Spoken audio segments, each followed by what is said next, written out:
deadly riots over the government's plan to avoid defaulting on its loans. Is that the unemployment keeps rising, and it has to keep rising just because you have an excess supply of goods, which is... This is all borrowed money that our and that kids debt is owned by banks in other countries. It's been over the last MONEY in the form of a convenient personal loan.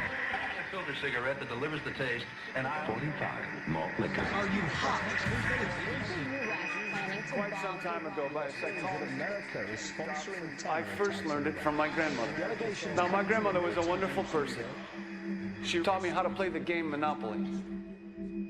She understood that the name of the game is to acquire. She would accumulate everything she could, and eventually she became the master of the board. And then she would always say the same thing to me. She'd look at me and she'd say, "One day, you'll learn to play the game."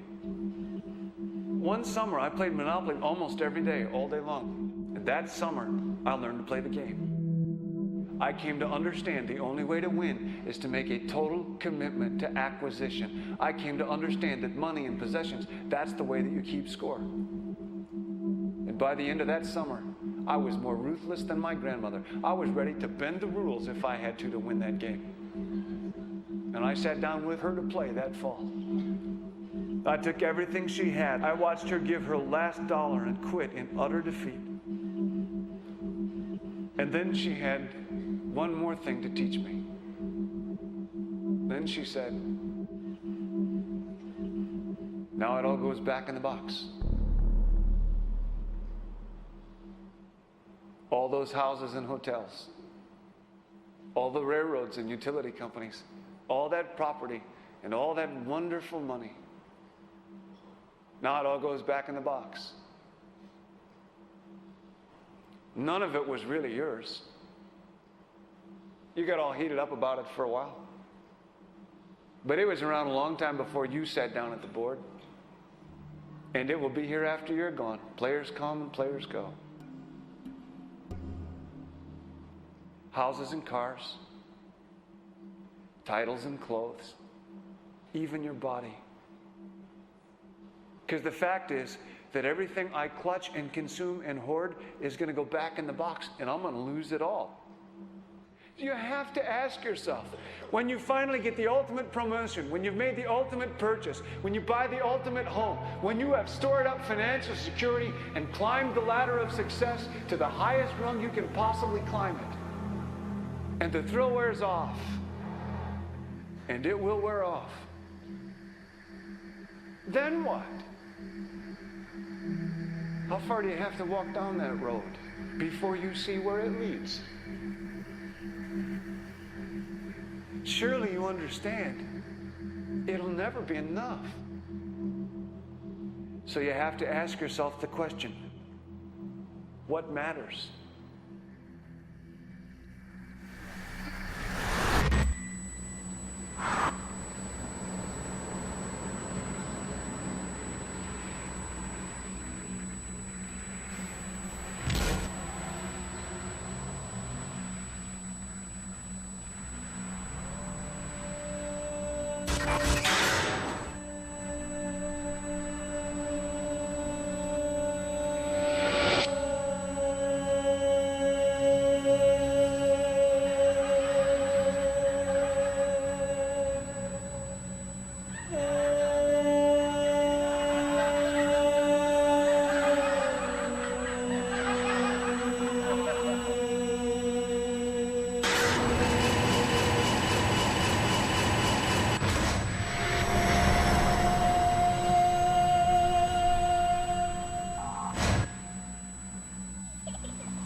was a young man growing up in New York City, I refused to pledge allegiance to the flag. Of course, I was sent to the principal's office, and he asked me, "Why don't you want to pledge allegiance? Everybody does." I said, "Everybody once believed the earth was flat, but that doesn't make it so." I explained that America owed everything it has to other cultures and other nations, and that I would rather pledge allegiance to the earth and everyone on it. Needless to say, it wasn't long before I left school entirely, and I set up a lab in my bedroom. There I began to learn about science and nature. I realized then that the universe is governed by laws, and that the human being, along with society itself, was not exempt from these laws. Then came the crash of 1929, which began what we now call the Great Depression. I found it difficult to understand why millions were out of work, homeless, starving, while all the factories were sitting there. The resources were unchanged. It was then that I realized that the rules of the economic game were inherently invalid. Shortly after came World War II, where various nations took turns systematically destroying each other. I later calculated that all the destruction and wasted resources spent on that war could have easily provided for every human need on the planet. Since that time, I have watched humanity set the stage for its own extinction. I have watched as the precious finite resources are perpetually wasted and destroyed in the name of profit and free markets. I have watched the social values of society be reduced into a base artificiality of materialism and mindless consumption. And I have watched as the monetary powers control the political structure of supposedly free societies. I'm 94 years old now, and I'm afraid my disposition is the same as it was 75 years ago. This shit's got to go.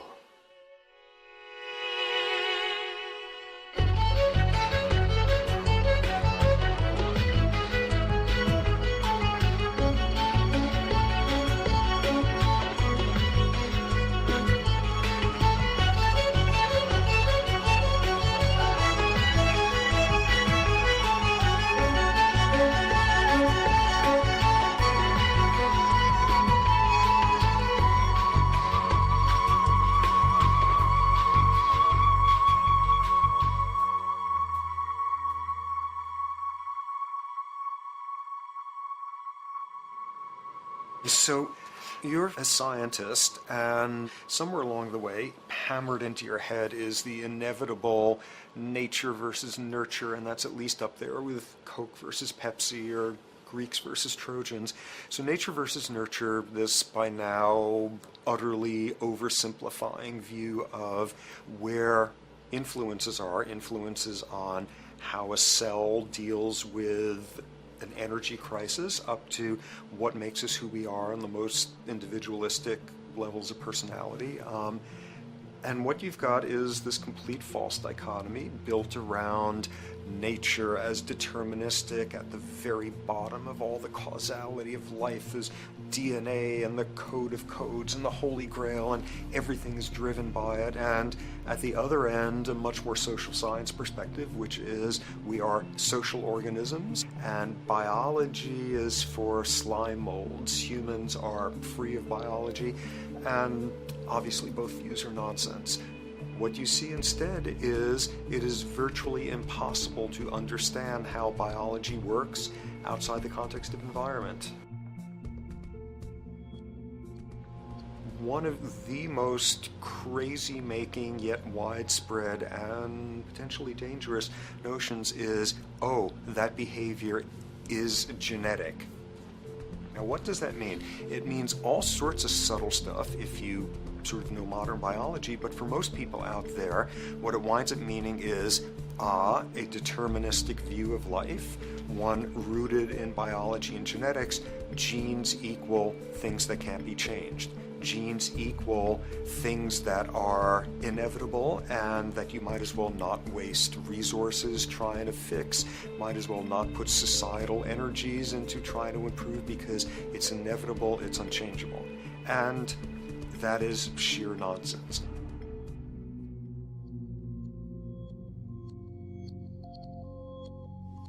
It is widely thought that conditions like ADHD are genetically programmed, conditions like schizophrenia are genetically programmed. The truth is the opposite. Nothing is genetically programmed. They're very rare diseases. I mean, a small handful, extremely sparsely represented in the population that are truly genetically determined. Most complex conditions might have a predisposition that is a genetic component, but a predisposition is not the same as a predetermination. The whole search for the source of diseases in the genome was doomed to failure before anybody even thought of it, because most diseases are not genetically predetermined. Heart disease, cancer, strokes, rheumatoid conditions, autoimmune conditions in general, mental health conditions, addictions, these are none of them genetically determined. Breast cancer, for example, out of 100 women with breast cancer, only 7 will carry the breast cancer genes. 93 do not. And out of 100 women who do have the genes, not all of them will get cancer.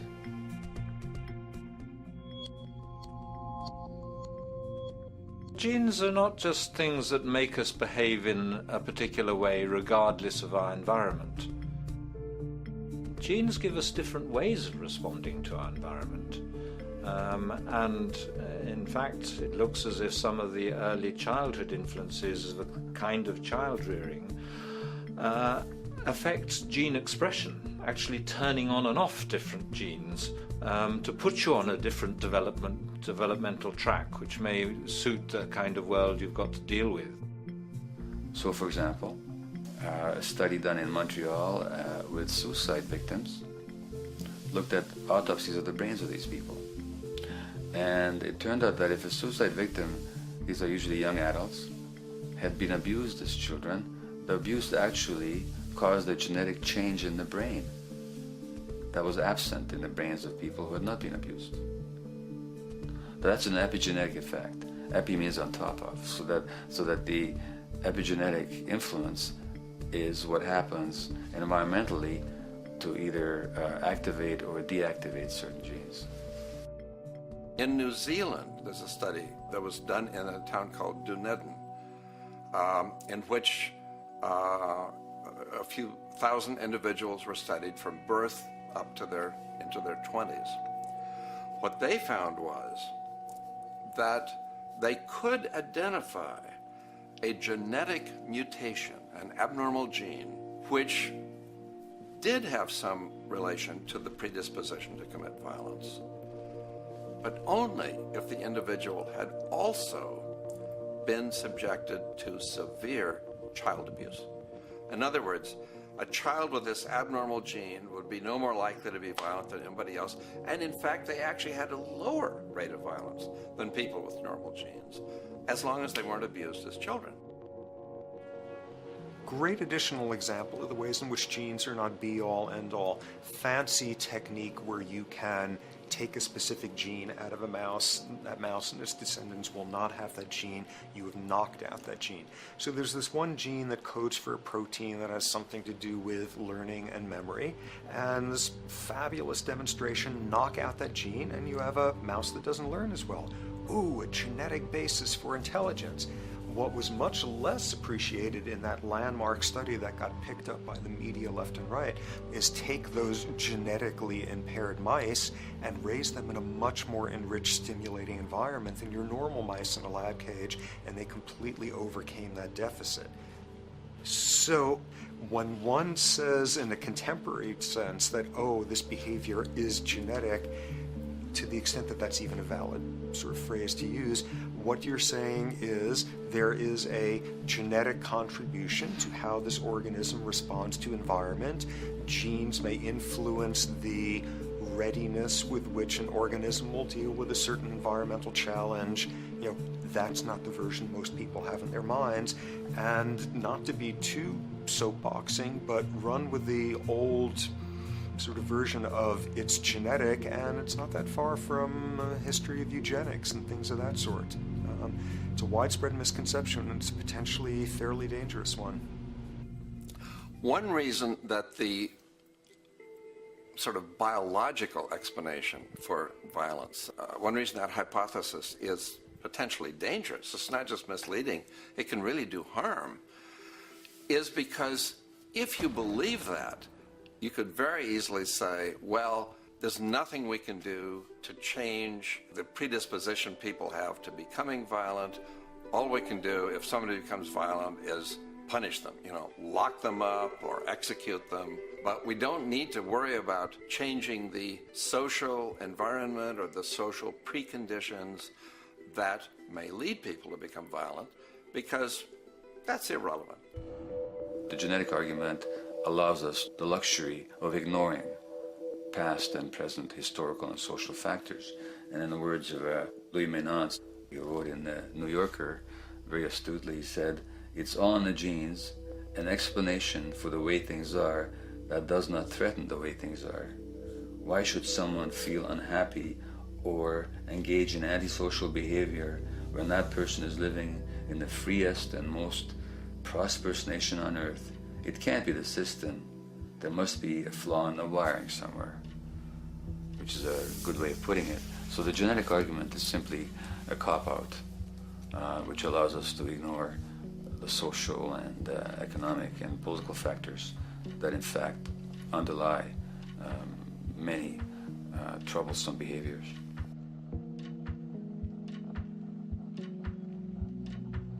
Addictions are usually considered to be a drug-related issue, but looking at it more broadly, I define addiction as any behavior that is associated with craving, with temporary relief, and with long-term negative consequences, along with an impairment of control over it, so that the person wishes to give it up or promises to do so, but can't follow through. And when you understand that, then you can see that there are many more addictions than simply those related to drugs. So there's workaholism, there's addiction to shopping, to the internet, to video games. There's the addiction to power. People have power, but they want more and more and more. Nothing is ever enough for them. Acquisition, corporations that must own more and more. The addiction to oil, or at least to the wealth and to the products made accessible to us by oil. Look at the negative consequences on the environment. We're destroying the very earth that we inhabit for the sake of that addiction. Now, these addictions are far more devastating in their social consequences than the cocaine or heroin habits of my downtown East Side patients. Yet they're rewarded and considered to be respectable. The tobacco company executive that shows a higher profit will get a much bigger reward. He doesn't face any negative consequences legally or otherwise. In fact, he's a respected member of the board of several other corporations. But tobacco smoke-related diseases kill 5.5 million people around the world every year. In the United States, they kill 400,000 people a year. And these people are addicted to what? To profit. To such a degree are they addicted that they're actually in denial about the impact of their activities, which is typical for addicts, is denial. And that's a respectable one. It's respectable to be addicted to profit no matter what the cost. So what is acceptable and what is respectable is a highly arbitrary phenomenon in our society. And it seems like the greater the harm, the more respectable the addiction.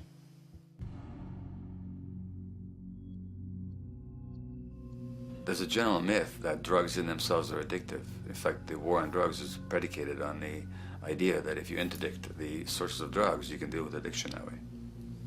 Now, if we understand addiction in a broader sense, we see that nothing in itself is addictive. No substance, no drug is by itself addictive, and no behavior is by itself addictive. Many people can go shopping without becoming shopaholics. Not everybody becomes a food addict. Not everyone who drinks a glass of wine becomes an alcoholic. So the real issue is what makes people susceptible, because it's the combination of a susceptible individual and the potentially addictive substance or behavior that actually then makes for full flowering of addiction. In short, it's not the drug that's addictive, it's the question of the susceptibility of the individual to being addicted to a particular substance or behavior.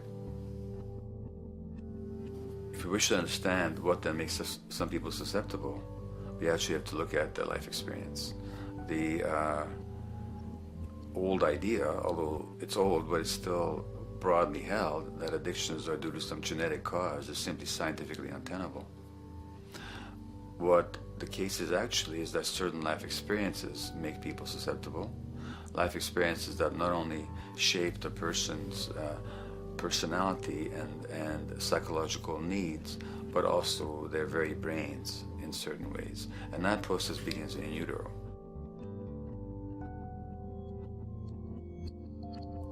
It's been shown, for example, that if you stress mothers during pregnancy, their children are more likely to have traits that predispose them to addictions. And that's because development is shaped by the psychological and social environment. So the biology of human beings is very much affected by and programmed by their life experiences beginning in utero. Environment does not begin at birth.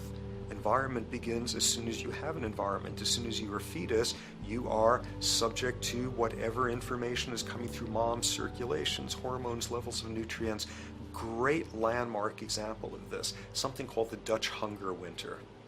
1944, Nazis occupying Holland. For a bunch of reasons, they decide to take all the food and divert it to Germany. For 3 months, everybody there is starving. Tens of thousands of people starve to death.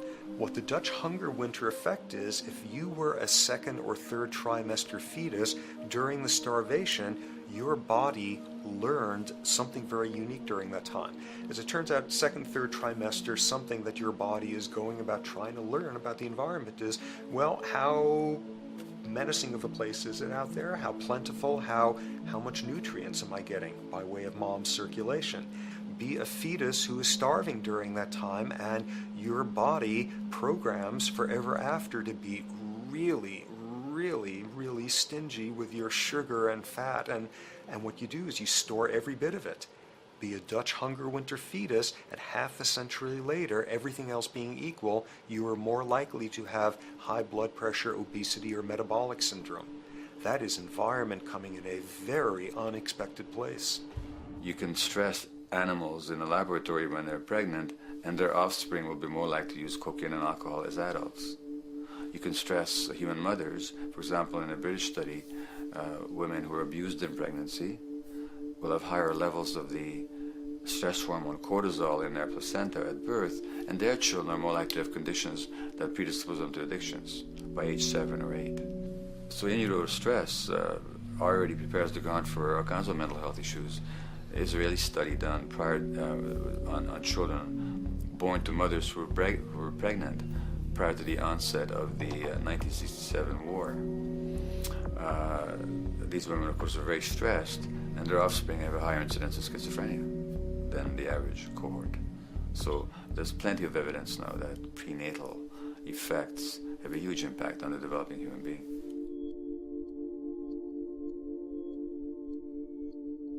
The point about human development, and specifically human brain development, is that it occurs mostly under the impact of the environment and mostly after birth.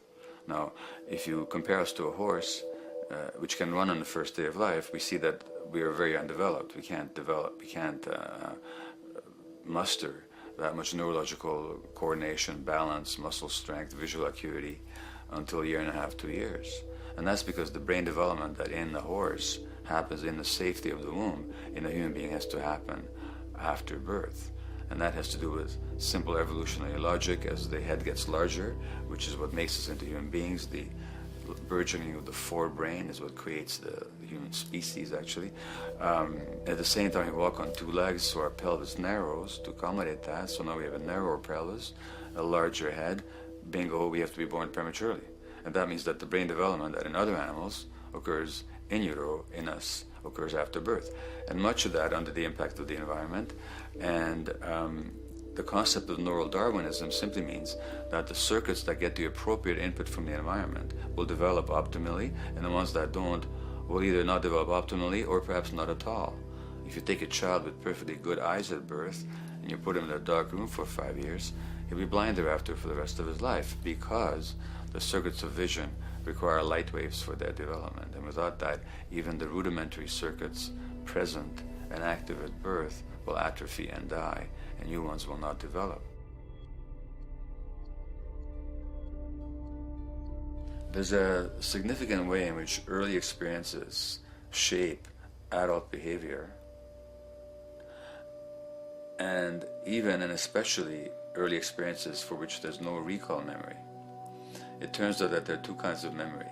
There is explicit memory, which is recall. This is when you can call back facts, details, episodes, circumstances.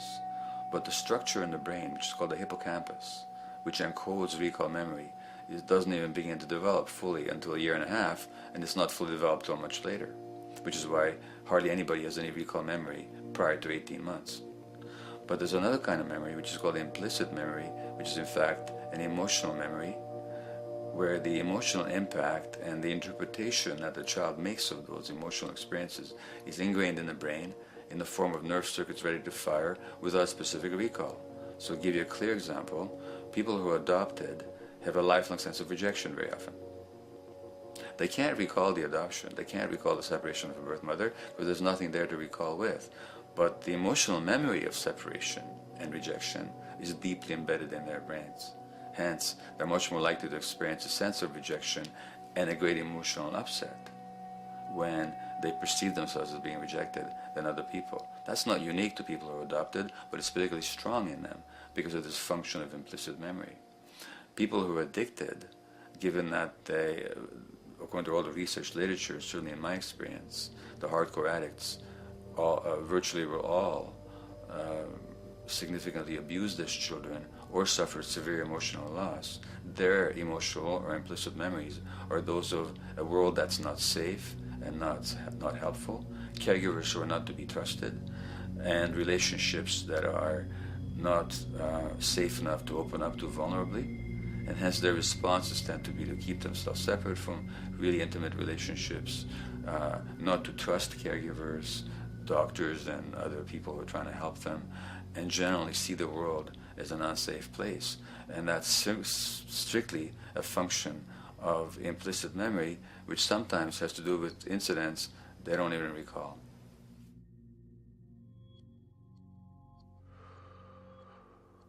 Infants who are born premature are often in incubators and various types of gadgetry and machinery for weeks and perhaps months.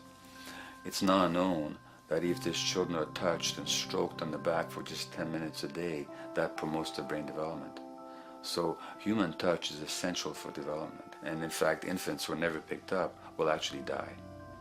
That's how much of a fundamental need being held is to human beings.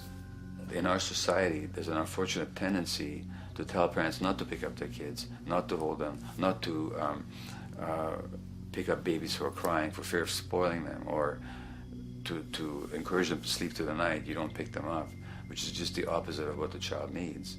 And these children might go back to sleep because they give up and their brains just shut down as a way of defending against the vulnerability of being abandoned really by their parents. But their implicit memories will be that of a world that doesn't give a damn. A lot of these differences are structured very early in life. In a way, if you like, the parental experience of adversity, how tough life is or how easy it is passed on to children, whether through maternal depression or parents being bad-tempered with their kids because they've had a hard day or just being too tired at the end of the day. And these have very powerful effects, programming children's development, which we know a lot about now. But that's early sensitivity isn't just an evolutionary mistake. It exists again in many different species. Even seedlings, there's an early adaptive process to the kind of environment they're growing up in. But for humans, the adaptation is to the quality of social relations. And so early life how nurturing or how much conflict, how much attention you get, is a taster of the kind of world you may be growing up in. Are you growing up in a world where you have to fight for what you can get, watch your back, fend for yourself, learn not to trust others? Or are you growing up in a society where you depend on reciprocity, mutuality, cooperation, where empathy is important, where your security depends on good relations with other people? And that needs a very different emotional and cognitive development. And that's what the early sensitivity is about. And parenting is almost, quite unconsciously, a system for passing on that experience to children of the kind of world they're in. The great British child psychiatrist D.W. Winnicott said that fundamentally two things can go wrong in childhood. One is when things happen that shouldn't happen, and then things that should happen but don't. And the first category is the traumatic and abusive and abandonment experiences of my downtown East Side patients and of many addicts. That's what shouldn't happen but did. But then there is the non-stressed, attuned, non-distracted attention of the parent that every child needs, that very often children don't get. They're not abused, they're not neglected, and they're not traumatized. But what should happen, the presence of the emotionally available, nurturing parent, just is not available to them because of the stresses in our society and the parenting environment. And the psychologist Alan Shore calls that proximal abandonment, when the parent is physically present, but emotionally absent. I have spent, roughly the last 40 years of my life working with the most violent people our society produces, murderers, rapists, and so on, in an attempt to understand what causes this violence. I discovered that the most violent of the criminals in our prisons had themselves been victims of a degree of child abuse that was beyond the scale of what I ever thought of applying the term child abuse to. I had no idea of the depth of the depravity with which children in our society are all too often treated. The most violent people I saw were themselves the survivors of their own attempted murder, often at the hands of their parents or other people in their social environment, or were the survivors of family members who'd been killed, their closest family members, by other people. The Buddha argued that everything depends on everything else. He says the one contains the many and the many contains the one. That you can't understand anything in isolation from its environment. The leaf contains the sun, the sky, and the earth, obviously. This has not been shown to be true, of course, all around, and specifically when it comes to human development. The modern scientific term for it is the biopsychosocial nature of human development, which says that the biology of human beings depends very much on their interaction with the social and psychological environment. And specifically, the psychiatrist and researcher Daniel Siegel at the University of California, Los Angeles, UCLA, has coined the phrase interpersonal neurobiology, which means to say that the way that our nervous system functions depends very much on our personal relationships. In the first place with the parenting caregivers, and in the second place with other important attachment figures in our lives, and in the third place with our entire culture. So that you can't separate the neurological functioning of a human being from the environment in which he or she grew up in and continues to exist in. And this is true throughout the life cycle. It's particularly true when you're dependent and helpless and your brain is developing, but it's true even in adults and even at the end of life.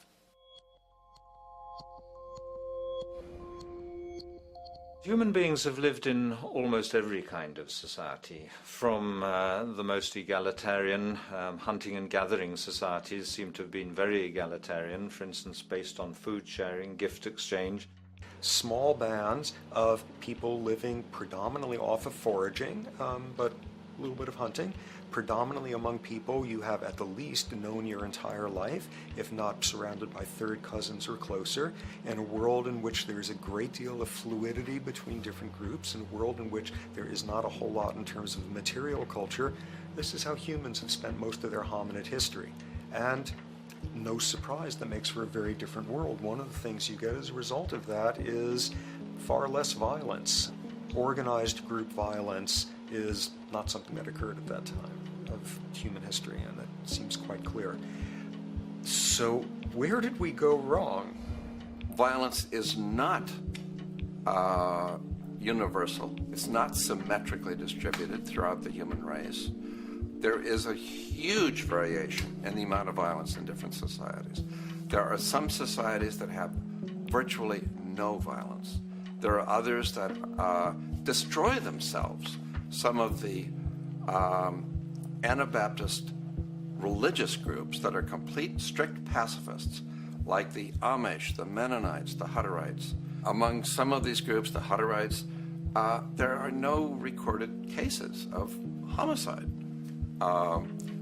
During our major wars, like World War II, where people were being drafted, they would refuse to serve in the military. They would go to prison rather than serve in the military. In the kibbutzim in Israel, the level of violence is so low that the criminal courts there will often send violent offenders, people who have committed crimes, to live on the kibbutzim in order to learn how to live a nonviolent life, because that's the way people live there. So we are amply shaped by society. Our societies, in the broader sense, including our theological, our metaphysical, our linguistic influences, etc., our societies help shape us as to whether or not we think life is basically about sin or about beauty, whether the afterlife will carry a price for how we live our lives or if it's irrelevant. In a broad sort of way, different large societies could be termed as individualistic or collectivist, and you get very different people and different mindsets, and I suspect different brains coming along with that. We in America are in one of the most individualistic of societies, and capitalism being a system that allows you to go higher and higher up a potential pyramid, and the deal is it comes with fewer and fewer safety nets. By definition, the more stratified a society is, the fewer people you have as peers, the fewer people with whom you have symmetrical, reciprocal relationships, and instead all you have are differing spots and endless hierarchies. And a world in which you have few reciprocal partners is a world with a lot less altruism.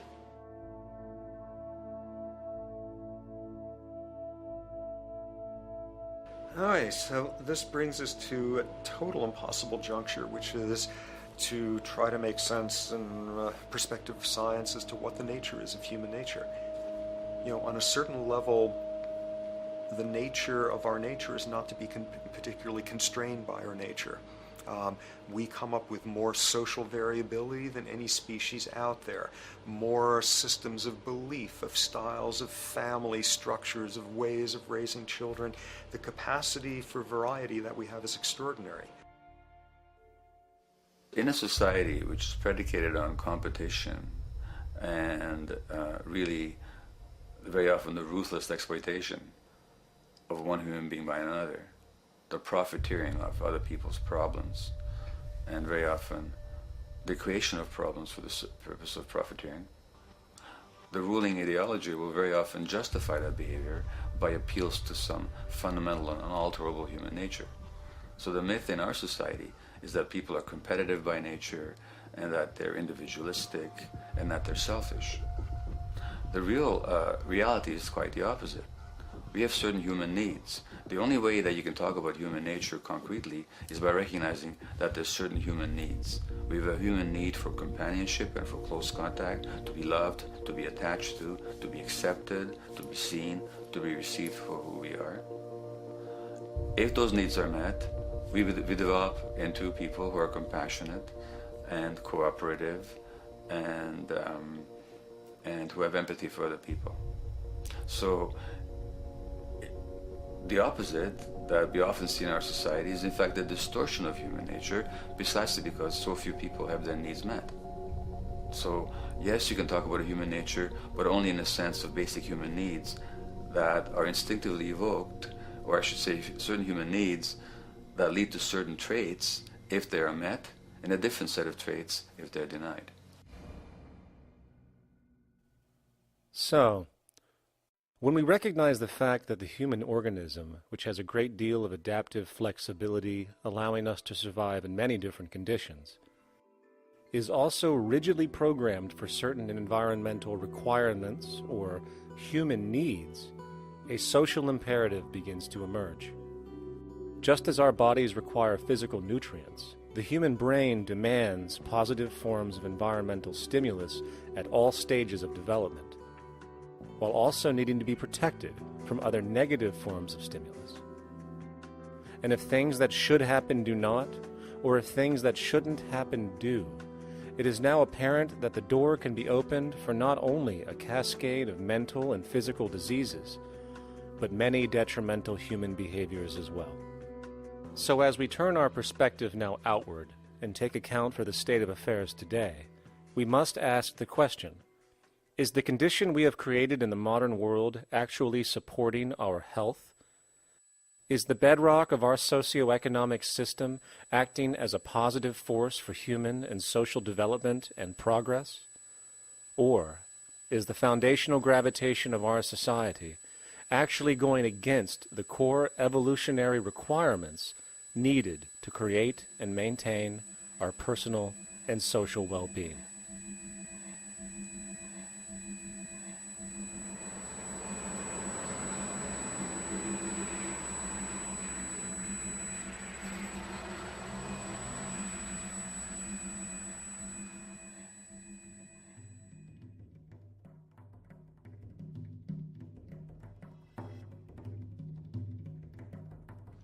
So one might ask, where did this all begin?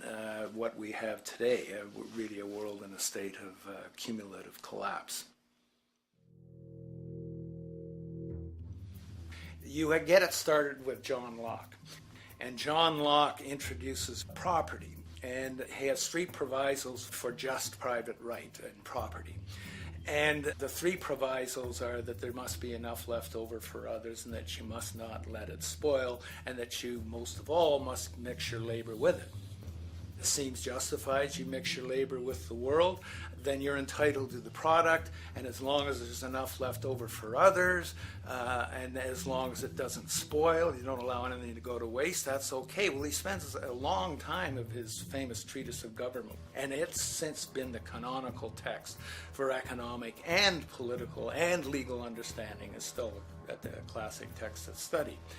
Well, what he did is, after he gives the provisos, and you're almost thinking at the time whether you're for private property or not, he's given a very good and plausible and powerful defense of private property here. Well, he drops them. He drops them like that, right in one sentence. He says, well, once the introduction of money came in by men's tacit consent, then it became, and he doesn't say all the provisos are canceled, erased, but that's what happens. So now we have not product and your property earned by your own labor. Oh no, money buys labor now. There's no longer consideration of whether there's enough left over for others. There's no longer consideration of whether it spoils, because he says, well, money's like silver and gold can't spoil, therefore monies can't be responsible for waste, which is ridiculous. We're not talking about money and silver, we're talking about what its effects are. It's one non sequitur after another. Just the most startling logical legerdemain that he gets away with here. But it fits the interests of capital owners. Then Adam Smith comes along, and what he adds is the religion to this. Locke started with God made it all this way. This is God's right. And now we get also with Smith coming along and says it's not only God's, I mean, he's not saying this, but this is what's happening philosophically in principle. He's saying it's not only a question of private property, that's all now presupposed as given. And that there's money investors that buy labor given. That there's no limit to how much they can buy of other men's labor, how much they can accumulate, how much inequality, that's all given now. And so he comes along, and what his big idea is, and again, it's just introduced in parentheses, en passant. You know, when people put out the goods for sale and others, you know, the supply, and other people buy them with the demand and so forth, how do we have supply equaling demand or demand equaling supply? How can they come into equilibrium? And that is one of the central notions of economics, is how do they come into equilibrium? And he says it's the invisible hand of the market that brings them into equilibrium. So now we have God is actually immanent. He just didn't give the rights to property and how, all its wherewithal and its natural rights of doing all that Locke said. Now we have the system itself as God. In fact, Smith says, when he talks, and you'll never find this quoted, you have to read the whole of the Inquiry into the Wealth of Nations. He says, the scantiness of subsistence sets limits to the reproduction of the poor, and that nature can deal with this in no other way than elimination of their children. So he anticipated evolutionary theory in the worst sense. This is well before Darwin. And so he called them the race of laborers. So you can see there was inherent racism built in here. There was an inherent acceptance, life blindness to kill innumerable children. And he thought, well, that's the invisible hand making supply meet demand and demand meet supply. So see how wise God is. So you can see a lot of the really virulent, life-destructive, eco-genocidal things that are going on now have, in a way, a thought gene back in Smith too.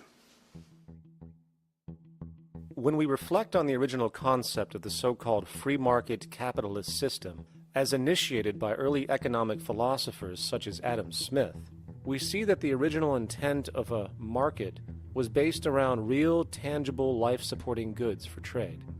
Adam Smith never fathomed that the most profitable economic sector on the planet would eventually be in the arena of financial trading or so-called investment, where money itself is simply gained by the movement of other money in an arbitrary game which holds zero productive merit to society. Yet, regardless of Smith's intent, the door for such seemingly anomalous advents was left wide open by one fundamental tenet of this theory. Money is treated as a commodity in and of itself. Today, in every economy of the world, regardless of the social system they claim, money is pursued for the sake of money and nothing else. The underlying idea, which was mysteriously qualified by Adam Smith with his religious declaration of the invisible hand, is that the narrow, self-interested pursuit of this fictional commodity will somehow magically manifest human and social well-being and progress. The reality is that the monetary incentive interest, or what some have termed the money sequence of value, has now completely decoupled from the foundational life interest, which could be termed the life sequence of value. What has happened is that there's a complete confusion in economic doctrine between those two sequences. They think that the money sequence of value delivers the life sequence of value, and that's why they say if more goods are sold, if GDPs rise and so forth, therefore there'll be more well-being, enhanced well-being. We take the GDP to be basically our indicator of social health.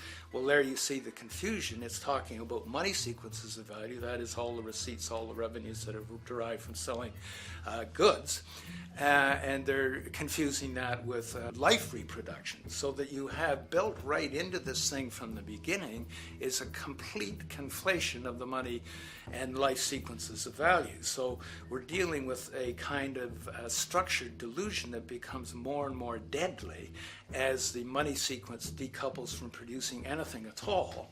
So it's a system disorder, and the system disorder seems to be fatal.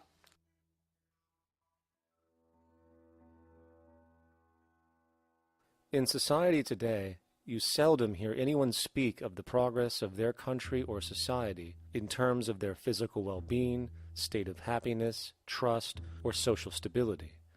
Rather, the measures are presented to us through economic abstractions. We have the gross domestic product, the consumer price index, the value of the stock market, rates of inflation, and so on. But does this tell us anything of real value as to the quality of people's lives? No, all these measures have to do with the money sequence itself and nothing more. For example, the gross domestic product of a country is a measure of the value of goods and services sold. This measure is claimed to correlate to the standard of living of a country's people. In the United States, healthcare accounted for over 17% of GDP in 2009, amounting to over $2.5 trillion spent, hence creating a positive effect on this economic measure.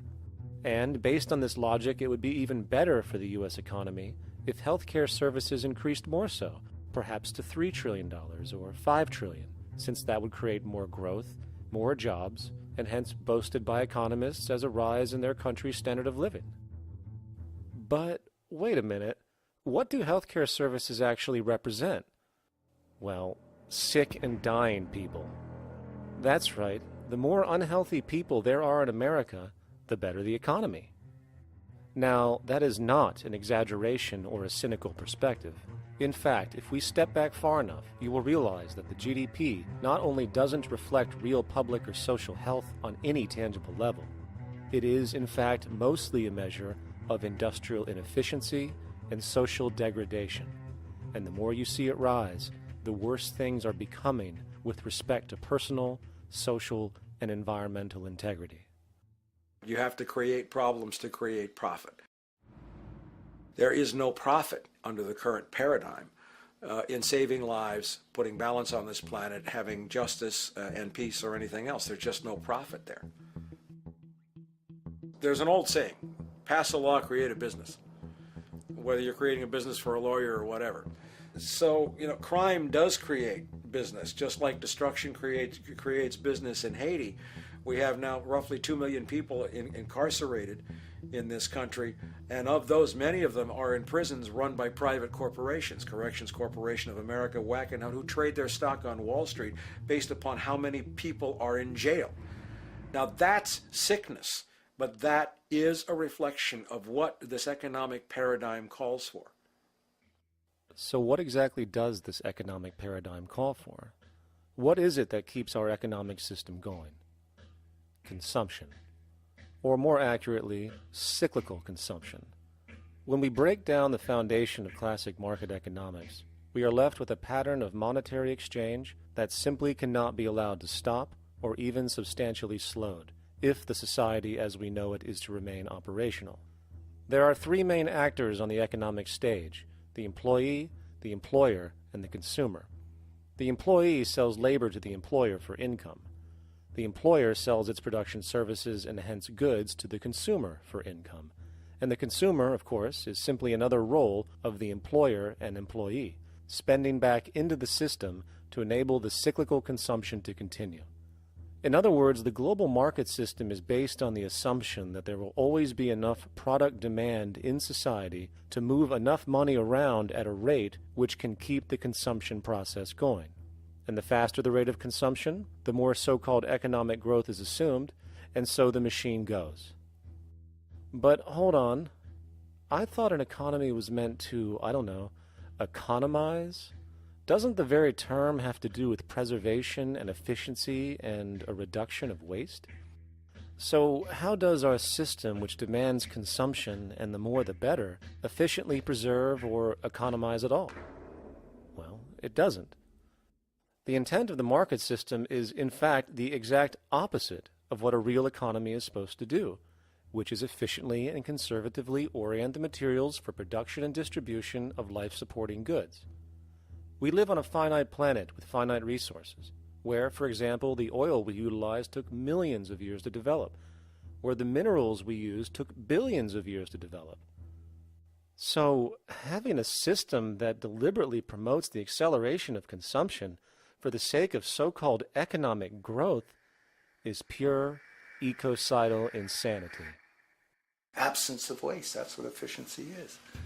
Absence of waste. This system is more wasteful than all the other existing systems in the history of the planet. Every level of life organization and life system is in a state of crisis and challenge and decay or collapse. No peer-reviewed journal in the last 30 years will tell you anything different.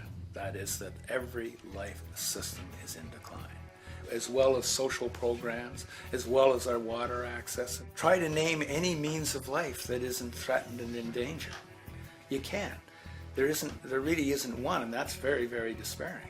But we haven't even figured out the causal mechanism. We don't want to face the causal mechanism. We just want to go on, that's what insanity is, where you keep doing the same thing over and over again, though it clearly doesn't work.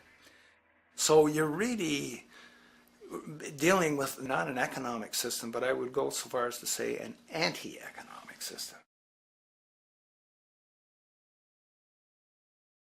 There's an old saying that the competitive market model seeks to create the best possible goods at the lowest possible prices.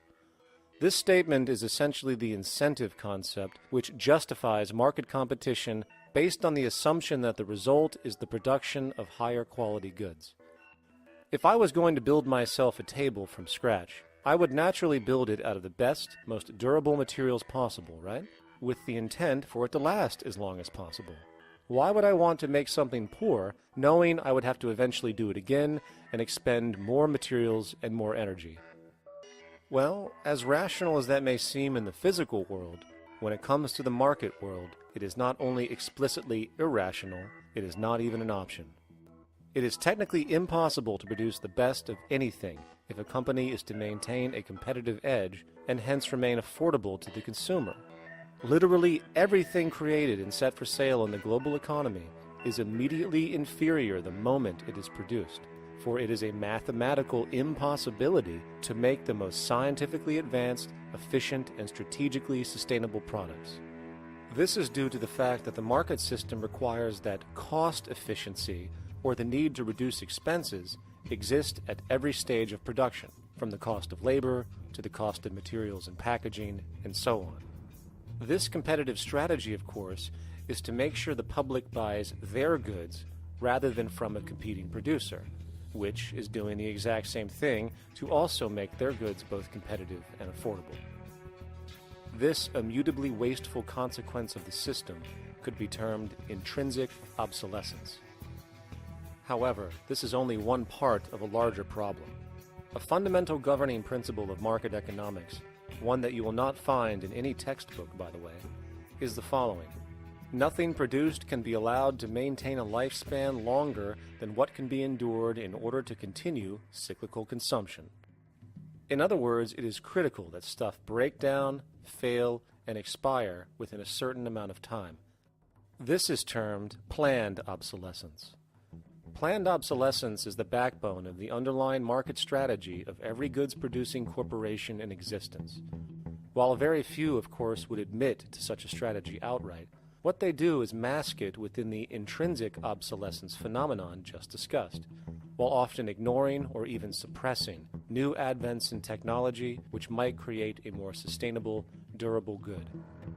So, if it wasn't wasteful enough that the system inherently cannot allow the most durable and efficient goods to be produced, planned obsolescence deliberately recognizes that the longer any good is in operation, the worse it is for sustaining cyclical consumption and hence the market system itself.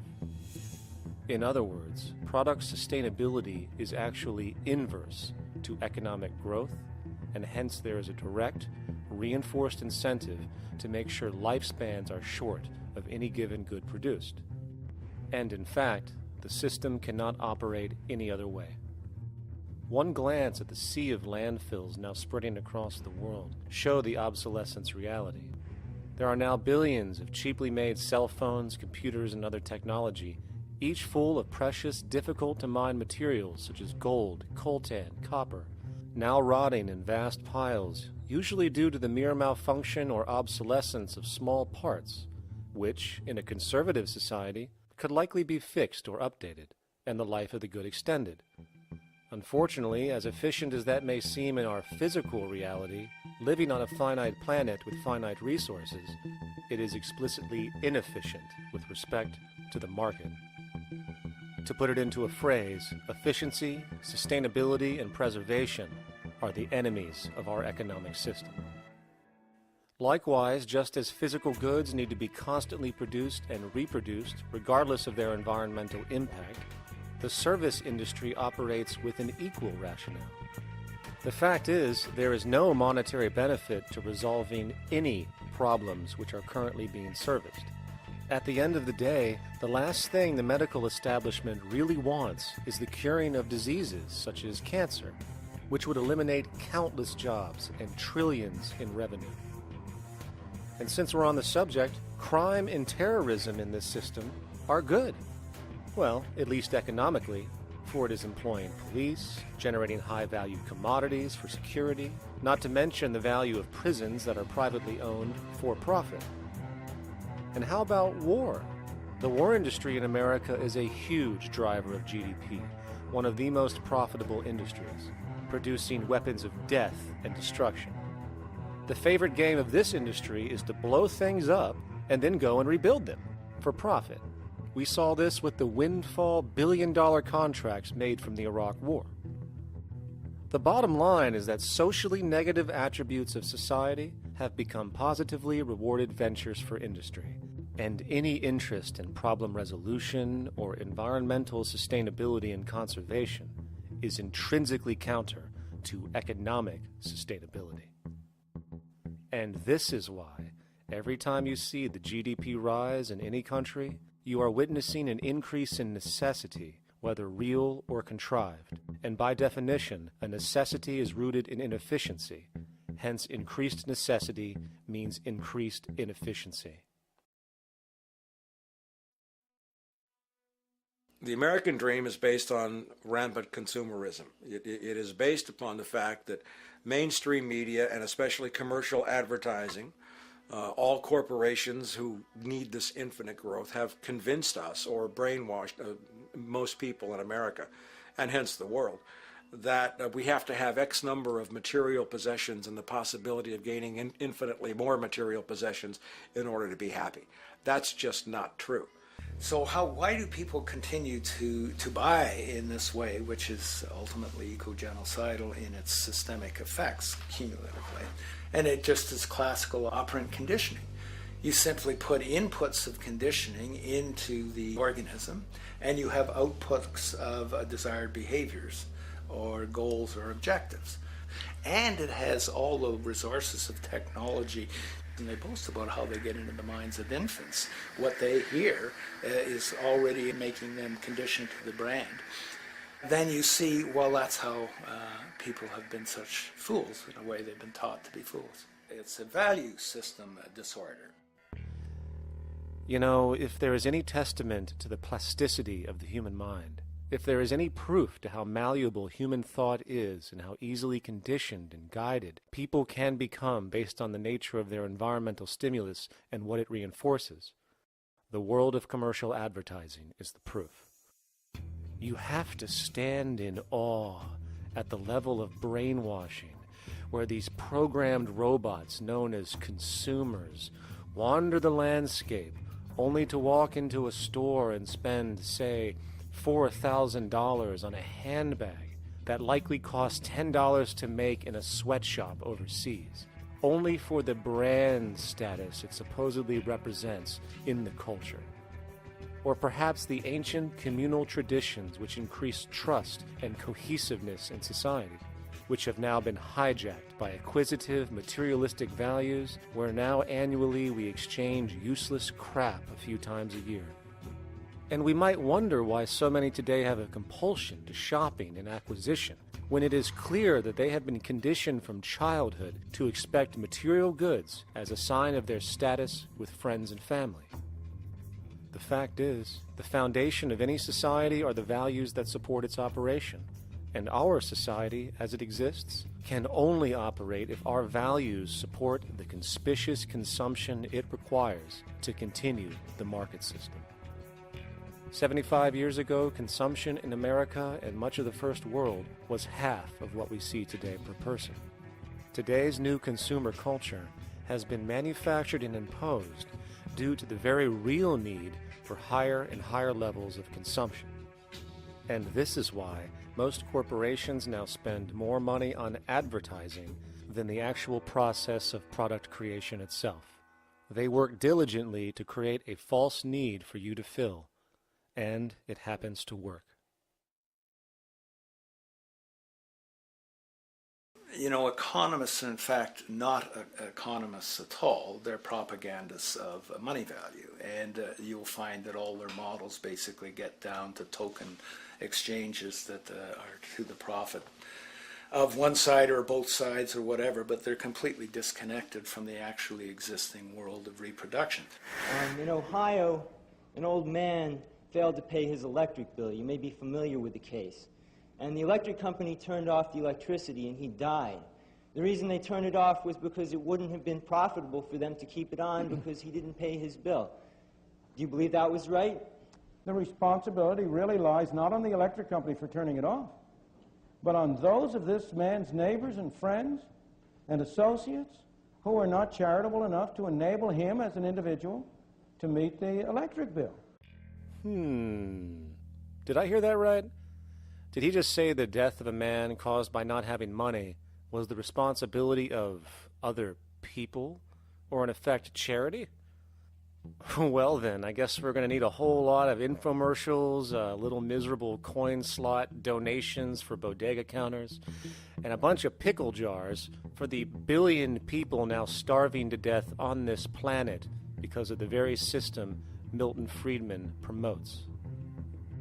Whether you are dealing with the philosophies of Milton Friedman, F.A. Hayek, John Maynard Keynes, Ludwig von Mises, or any other major market economist, the basis of rationale rarely leaves the money sequence. It is like a religion. Consumption analysis, stabilization policies, deficit spending, aggregate demand. It exists as a never-ending, self-referring, self-rationalizing circle of discourse where universal human need, natural resources, or any form of physical life-supporting efficiency is ruled out by default and replaced by the singular notion that humans seeking advantage over each other for money alone, motivated by their own narrow self-interest, will magically create a sustainable, healthy, balanced society. There is no life coordinate in this whole theory, this whole doctrine. What are they doing? What are they doing? What they're doing is tracking money sequences. That's all it is tracking money sequences, presupposing everything that matters. One, that there's no life coordinates. Wow, no life coordinates. Two, that all the agents are self-maximizing preference seekers. That is, they think of nothing other than themselves and what they can get most for themselves. That's the notion, that's the ruling notion of rationality. Self-maximizing choice. And the only thing that they're interested in self-maximizing is money or commodities. Well, where does social relations come in? It doesn't, except in the exchange to self-maximize. Where do our natural resources come in? They don't, except to exploit. Where does the family come in as being able to survive? It doesn't. They have to have money in order to purchase any good. Well, shouldn't an economy deal somewhere with human need? Isn't that what the fundamental issue is, to satisfy human needs? Oh, need isn't even in your lexicon.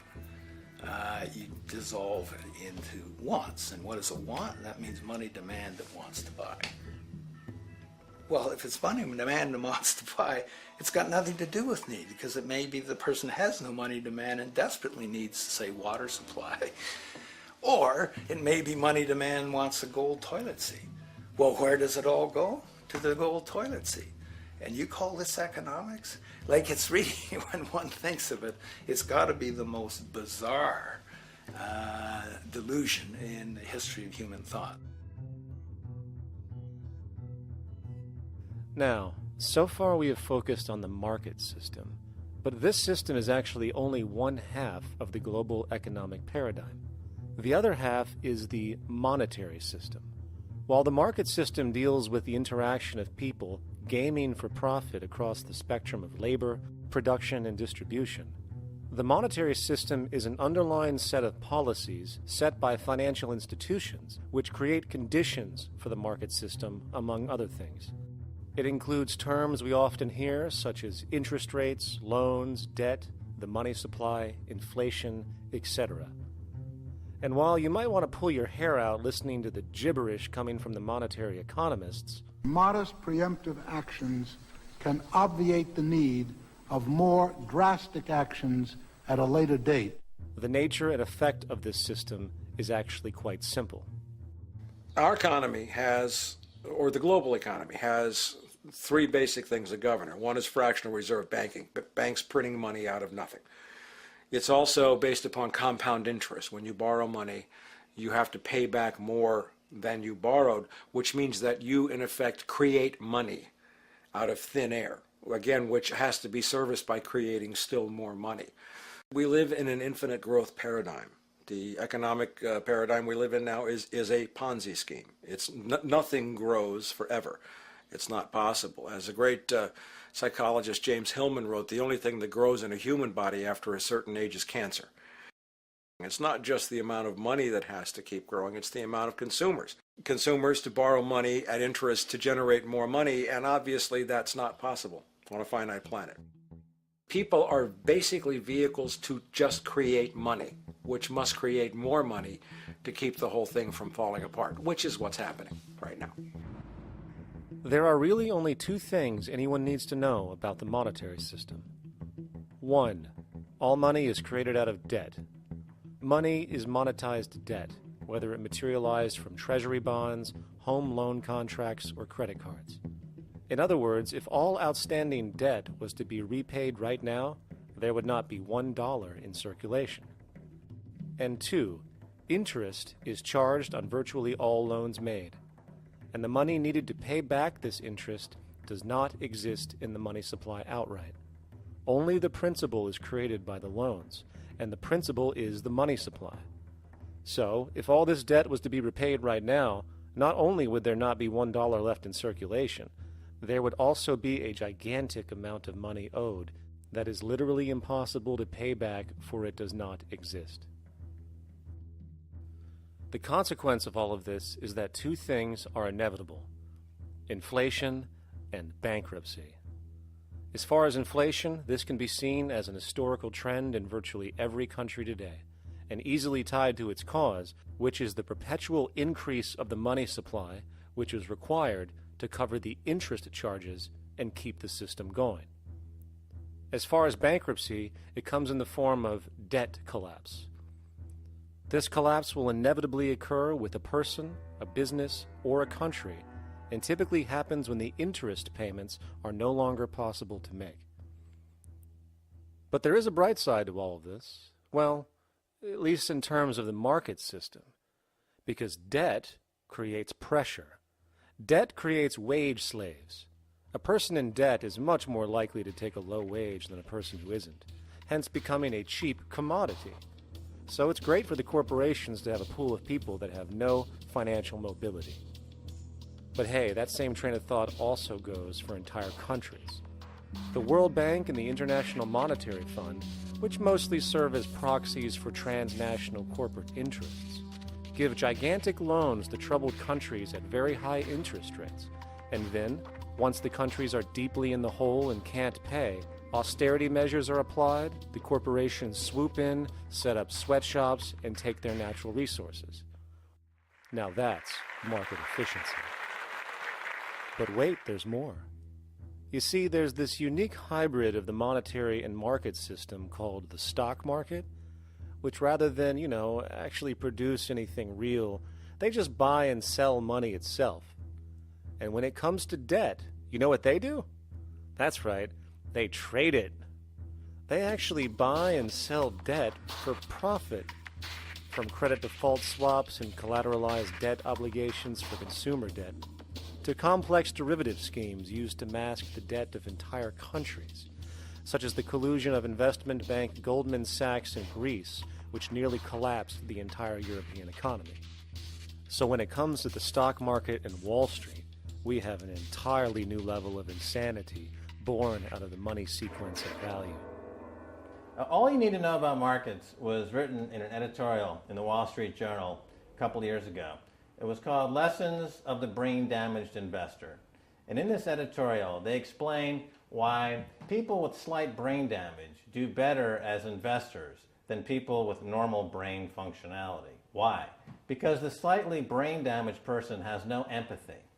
And that's the key. If you don't have any empathy, you do well as an investor. And so Wall Street breeds people who have no empathy to go in there and to make decisions and make trades that they have no compunction about and no thought whatsoever as to what they're doing might affect their fellow human being. So they breed these robots these people who have no souls. And since they don't even want to pay these people anymore, they're now breeding robots, real algorithmic traders. Goldman Sachs in the high-frequency trading scandal. They put a computer next to the exchange, the New York Stock Exchange. This computer, this co-located computer, as they call it, it front-runs all the trades on the exchange, and it hits the exchange with volumes of orders in ways that scout pennies and nickels away from the exchange. It's like they're siphoning money all day long. They went one quarter last year, 30 or 60 straight days without a single down day and made millions of dollars every single day. Is that because, well, that's statistically impossible.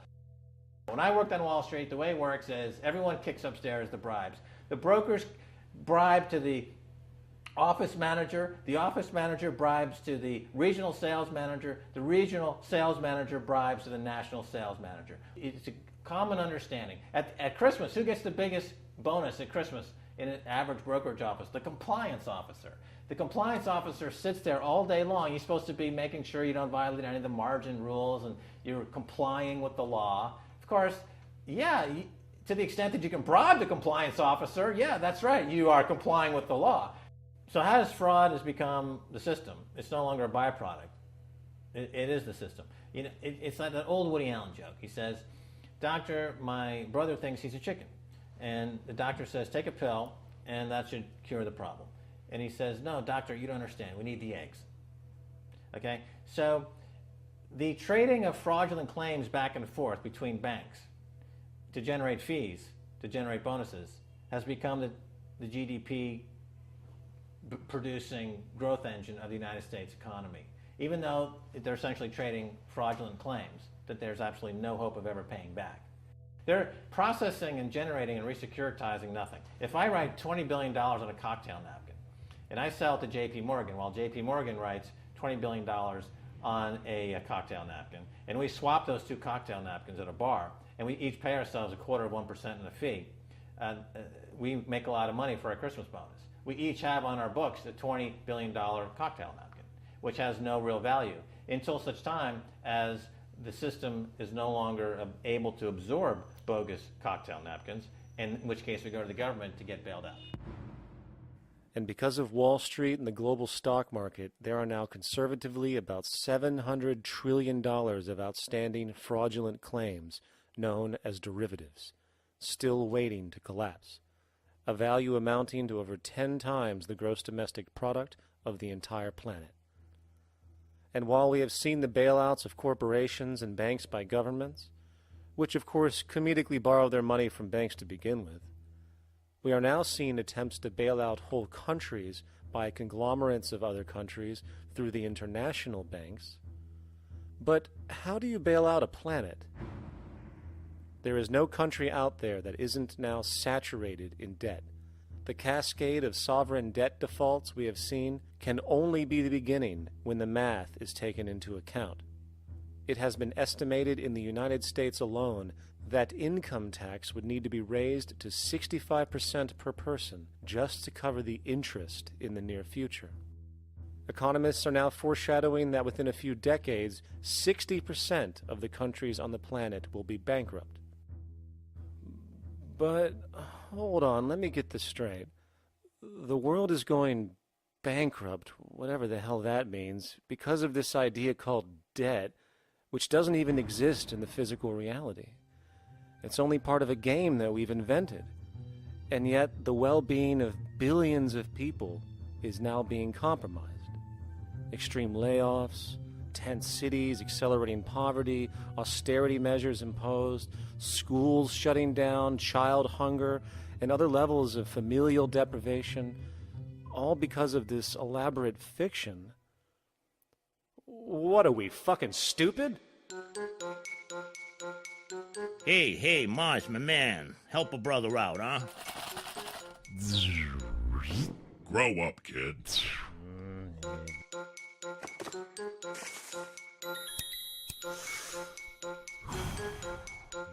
Saturn, what's up, man? You remember that smoking nebula I hooked you up with a while back? Listen, Earth, we're getting really tired of you. You've been given everything, and yet you waste it all. You got plenty of resources, and you know it. Why don't you grow up and learn some responsibility, for Christ's sake? You're making your mother miserable.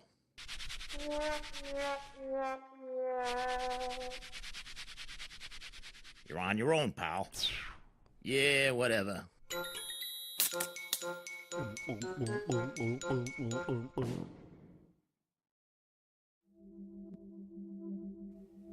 Now, all of this considered, from the waste machine known as the market system to the debt machine known as the monetary system, hence creating the monetary market paradigm which defines the global economy today, there is one consequence that runs through the entire machine: inequality. Whether it is the market system which creates a natural gravitation towards monopoly and power consolidation, while also generating pockets of wealthy industries that tower over others regardless of utility, such as the fact that top hedge fund managers on Wall Street now take home over $300 million a year for contributing literally nothing, while a scientist looking for a cure for a disease trying to help humanity might make $60,000 a year if they're lucky. Or whether it is the monetary system, which has class division built right into its structure. For example, if I have $1 million to spare and I put it into a CD at 4% interest, I will make $40,000 a year. No social contribution, no nothing. However, if I'm a lower class person and have to take loans to buy my car or home, I am paying in interest, which, in abstraction, is going to pay that millionaire with the 4% CD. This stealing from the poor to pay the rich is a foundational, built-in aspect of the monetary system, and it could be labeled structural classism. Of course, historically, social stratification has always been deemed unfair, but obviously accepted overall as now 1% of the population owns 40% of the planet's wealth. But, material fairness aside, there is something else going on underneath the surface of inequality, causing an incredible deterioration in public health as a whole. Well, I think people are often puzzled by the contrast between the material success of our societies, unprecedented levels of wealth, and the many social failings. I mean, you know, if you look at the rates of drug abuse or violence or self-harm amongst kids or mental illness, there's clearly something going deeply wrong with our societies.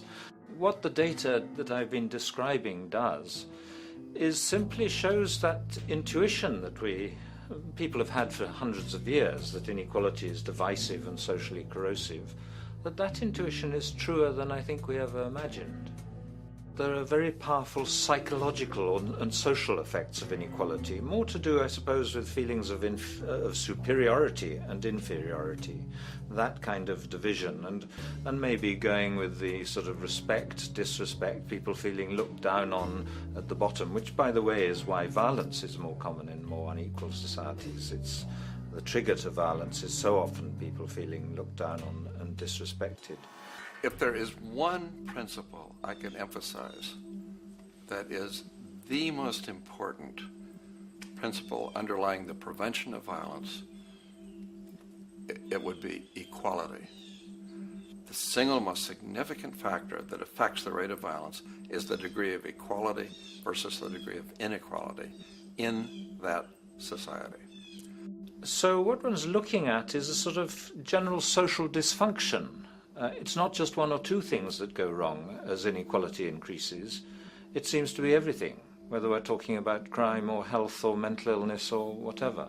One of the really disturbing findings out in public health there is never ever make the mistake of being poor or being born poor.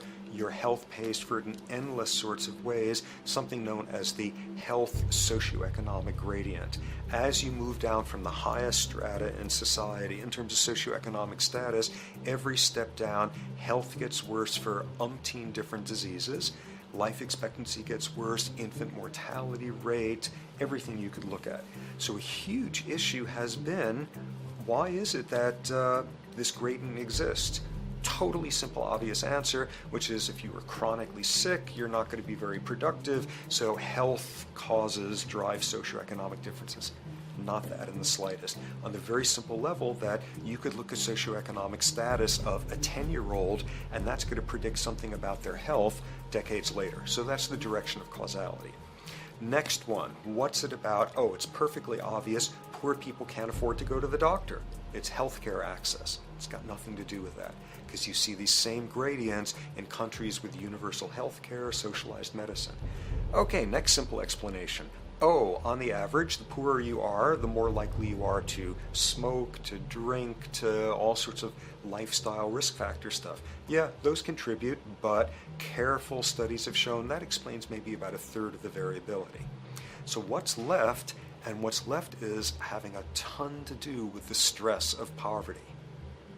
So the poorer you are, starting off being, the person who's $1 income behind Bill Gates, the poorer you are in this country, on the average, the worse your health is. This tells us something really important. The health connection with poverty, it's not about being poor, it's about feeling poor. Increasingly, we recognize that chronic stress has an important influence on health, but the most important sources of stress are the quality of social relations. And if there is anything that lowers the quality of social relations, it is the socioeconomic stratification of society. What science has now shown is that regardless of material wealth, the stress of simply living in a stratified society leads to a vast spectrum of public health problems. And the greater the inequality, the worse they become. Life expectancy, longer in more equal countries. Drug abuse, less in more equal countries. Mental illness, less in more equal countries. Social capital, meaning the ability of people to trust each other, naturally greater in more equal countries. Educational scores, higher in more equal countries. Homicide rates, less in more equal countries. Crime and rates of imprisonment, less in more equal countries. It goes on and on. Infant mortality, obesity, teen birth rate, less in more equal countries. And perhaps most interesting, innovation, greater in more equal countries, which challenges the age-old notion that a competitive, stratified society is somehow more creative and inventive. Moreover, a study done in the UK called the Whitehall Study confirmed that there is a social distribution of disease as you go from the top of the socioeconomic ladder to the bottom. For example, it was found that the lowest rungs of the hierarchy had a 4-fold increase of heart disease-based mortality compared to the highest rungs. And this pattern exists irrespective of access to health care.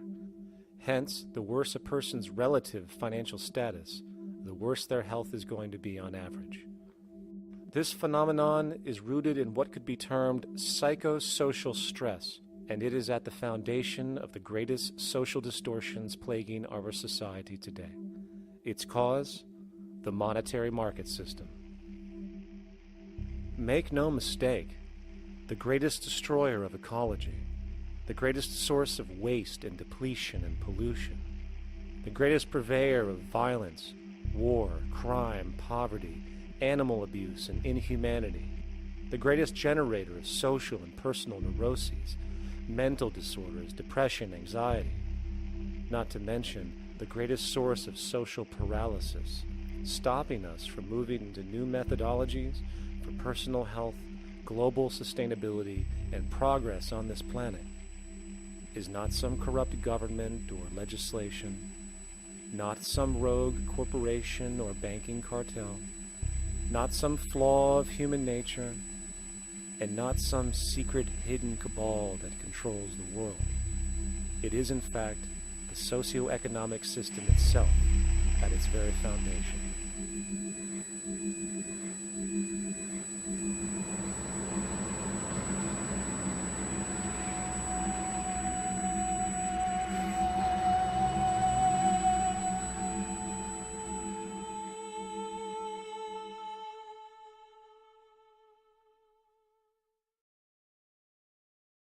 Let's imagine for a moment we had the option to redesign human civilization from the ground up.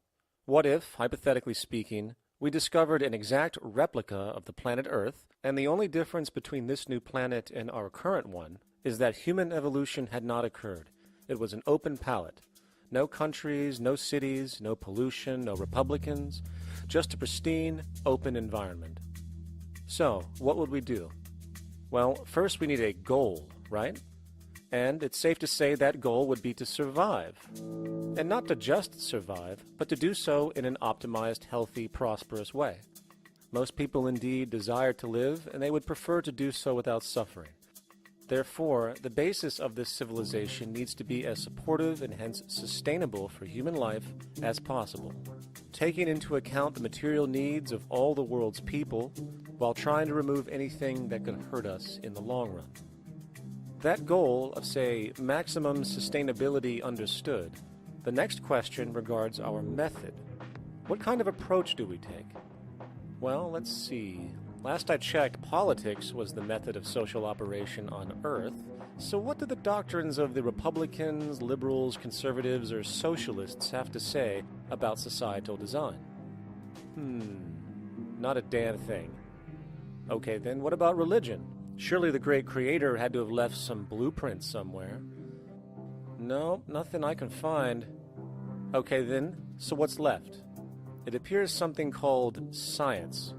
Science is unique in that its methods demand not only that the ideas proposed be tested and replicated, but everything science comes up with is also inherently falsifiable.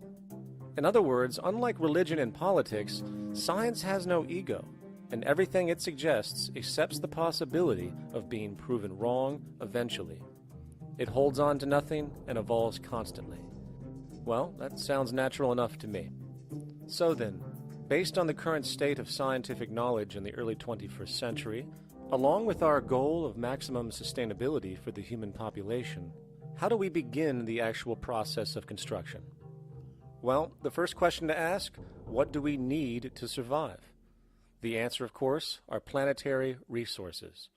Whether it is the water we drink, the energy we use, the raw materials we utilize to create tools and shelter, the planet hosts an inventory of resources, many of which are demanded for our survival. So, given that reality, it then becomes critical to figure out what we have and where it is. This means we need to conduct a survey. We simply locate and identify every physical resource on the planet we can, along with the amount available at each location, from the deposits of copper to the most potent locations for wind farms to produce energy, to the natural freshwater springs, to an assessment of the amount of fish in the ocean, to the most prime arable land for food cultivation, etc.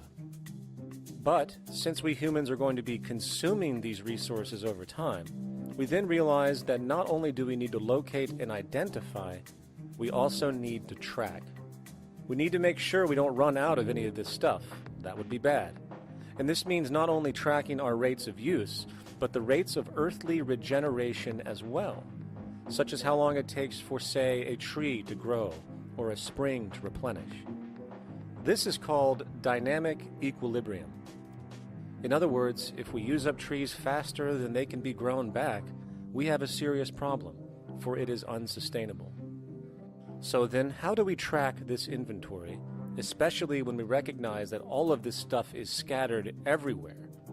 We have large mineral mines in what we call Africa, energy concentrations in the Middle East, huge tidal power possibilities on the Atlantic coast of North America, the largest supply of fresh water in Brazil, etc.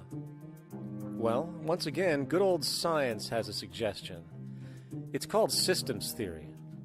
Systems theory recognizes that the fabric of the natural world, from human biology to the earthly biosphere to the gravitational pull of the solar system itself, is one huge synergistically connected system, fully interlinked. Just as human cells connect to form our organs, and the organs connect to form our bodies, and since our bodies cannot live without the earthly resources of food, air, and water, we are intrinsically connected to the earth, and so on. So, as nature suggests, we take all of this inventory and tracking data and create a system to manage it.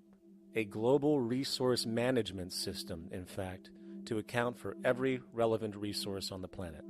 There is simply no logical alternative if our goal as a species is survival in the long run. We have to keep track as a whole. That understood, we can now consider production. How do we use all this stuff? What will our process of production be, and what do we need to consider to make sure it is as optimized as possible to maximize our sustainability? Well, the first thing that jumps right out at us is the fact that we need to constantly try and preserve.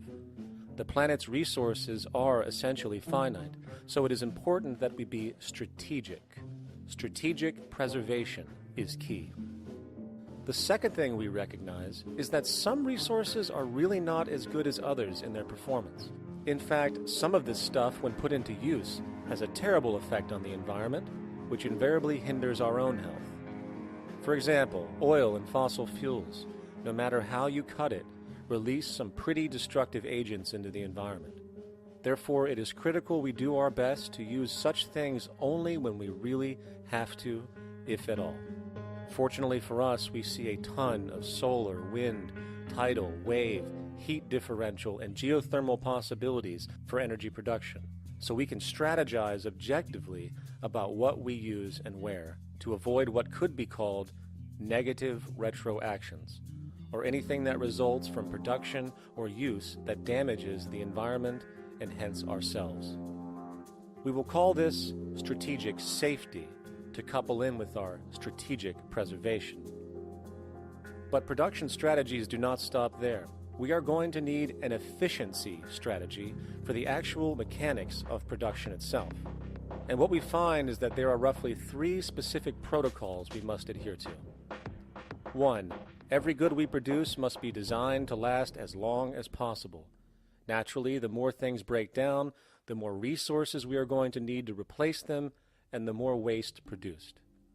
2. When things do break down or are no longer usable for whatever reason, it is critical that we harvest or recycle as much as we possibly can. So the production design must take this into account directly at the very earliest stages. 3. Quickly evolving technologies, such as electronics, which are subject to the fastest rates of technological obsolescence, would need to be designed to foreshadow and accommodate physical updates. The last thing we want to do is throw away an entire computer system just because it has only one broken part or is outdated. So we simply design the components to be easily updated, part by part, standardized and universally interchangeable, foreshadowed by the current trend of technological change. And when we realize that the mechanisms of strategic preservation, strategic safety, and strategic efficiency are purely technical considerations, devoid of any human opinion or bias, we simply program these strategies into a computer which can weigh and calculate all the relevant variables, allowing us to always arrive at the absolute best method for sustainable production based on current understandings. And while that might sound complex, all it is a glorified calculator. Not to mention, such multivariate decision-making and monitoring systems are already used across the world today for isolated purposes. It is simply a process of scaling it out. So, now we not only have our resource management system, but also a production management system, both of which are easily computer automated to maximize efficiency, preservation, and safety. The informational reality is that the human mind, or even a group of humans, cannot track what needs to be tracked. It must be done by computers, and it can be. And this brings us to the next level, distribution. What sustainability strategies make sense here? Well, since we know that the shortest distance between 2 points is a straight line, and since energy is required to power transport machines, the less transport distance, the more efficient. Producing goods in one continent and shipping them over to another only makes sense if the goods in question simply cannot be produced in the target area. Otherwise, it is nothing but wasteful. We must localize production so distribution is simple, fast, and requires the least amount of energy. We'll call this the proximity strategy. which simply means we reduce the travel of goods as much as possible, whether raw materials or finished consumer products. Of course, it might also be important to know what goods we are transporting and why, and this falls under the category of demand. And demand is simply what people need to be healthy and to have a high quality of life. The spectrum of material human needs range from core life-supporting necessities, such as food, clean water, shelter, to social and recreational goods, which allow for relaxation and personal social enjoyment, both important factors in human and social health overall. So, very simply, we take another survey. People describe their needs. Demand is assessed, and production begins based on that demand. And since the level of demand of different goods will naturally fluctuate and change around different regions, we need to create a demand distribution tracking system, so to avoid overruns and shortages. Of course, this idea is old news. It is used in every major store chain today to make sure they keep up with their inventory. Only this time we are tracking on a global scale. But, wait a minute, we really can't fully understand demand if we don't account for the actual usage of the good itself. Is it logical and sustainable for every single human to, say, have one of everything made, regardless of their usage? No, that would be simply wasteful and inefficient. If a person has a need for a good, but that need is only for, say, 45 minutes a day on average, it would be much more efficient if that good was made available to them and to others when needed. Many forget that it isn't the good that they want, it is the purpose of that good. When we realize that the good itself is only as important as its utility, we see that external restriction, or what we might call today ownership, is extremely wasteful and environmentally illogical in a fundamental economic sense. So, we need to devise a strategy called strategic access. This will be the foundation of our demand distribution tracking system, which makes sure we can meet the demand of the population's needs for access of whatever they need when they need it. And as far as physically obtaining the goods, centralized and regional access centers all make sense for the most part, placed in close proximity to the population, and a person would simply come in, take the item, use it, and when finished, return it when it is no longer needed. Sort of how a library works today. In fact, these centers could not only exist in the community in the way we see local stores today, but specialized access centers would exist in specific areas where often certain goods are utilized, saving more energy with less repeat transport. And once this demand tracking system is in order, it is tied into our production management system, and of course into our resource management system, hence creating a unified, dynamically updating, global economic management machine that simply makes sure we remain sustainable, starting with securing the integrity of our finite resources, moving to make sure we only create the best, most strategic goods possible, while distributing everything in the most intelligent and efficient way. And the unique result of this preservation-based approach, which is intuitively counter to many, is that this logical, ground-up, empirical process of preservation and efficiency, which can only define true human sustainability on this planet, would likely enable something never before seen in human history. Access abundance, not just for a percentage of the global population, but the entire civilization. This economic model, as was just generalized, this responsible systems approach to total Earth resource management and processes, designed again to do nothing less than take care of humanity as a whole in the most efficient and sustainable way, could be termed a resource-based economy. The idea was defined in the 1970s by structural engineer Jacques Fresco. He understood back then that society was on a collision course with nature and itself, unsustainable on every level. And if things didn't change, we would destroy ourselves one way or another. Are all these things you're saying, Jacques, could they be built with what we know today, or are some of these things, are you guessing based on what we know today? No. All of these things can be built with what we know today. It would take 10 years to change the surface of the earth, to rebuild the world into a second Garden of Eden. The choice lies with you. The stupidity of a nuclear arms race, the development of weapons, trying to solve your problems politically by electing this political party or that political party, that all politics is immersed in corruption. Let me say it again. Communism, socialism, fascism, the Democrats, the liberals, we want to absorb human beings. All organizations that believe in a better life for man, there are no Negro problems or Polish problems or Jewish problems or Greek problems or women's problems. They're human problems. I'm not afraid of anybody. I don't work for anyone. No one can discharge me. I have no boss. I am afraid to live in the society we live in today. Our society cannot be maintained by this type of incompetency. It was great, the free enterprise system, about 35 years ago. That was the last of its usefulness. Now we've got to change our way of thinking or perish. The horror movies of the future will be our society, the way it didn't work. And politics would be part of a horror movie. Lots of people today use the term cold science because they're analytical, and they don't even know what analytical means. Science means closer approximations of the way the world really works. So it's telling the truth, is what it is. A scientist doesn't try to get along with people. They tell them what their findings are. They have to question all things. And if some scientist comes up with an experiment that shows certain materials have certain strength, other scientists have to be able to duplicate that experiment and come up with the same results.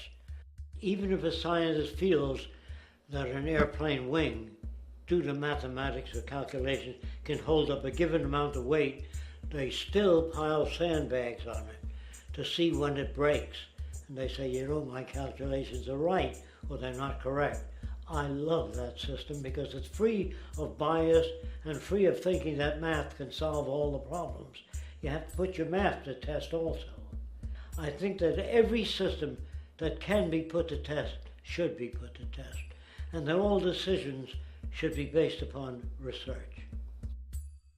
A resource-based economy is simply the scientific method applied to social concern, an approach utterly absent in the world today.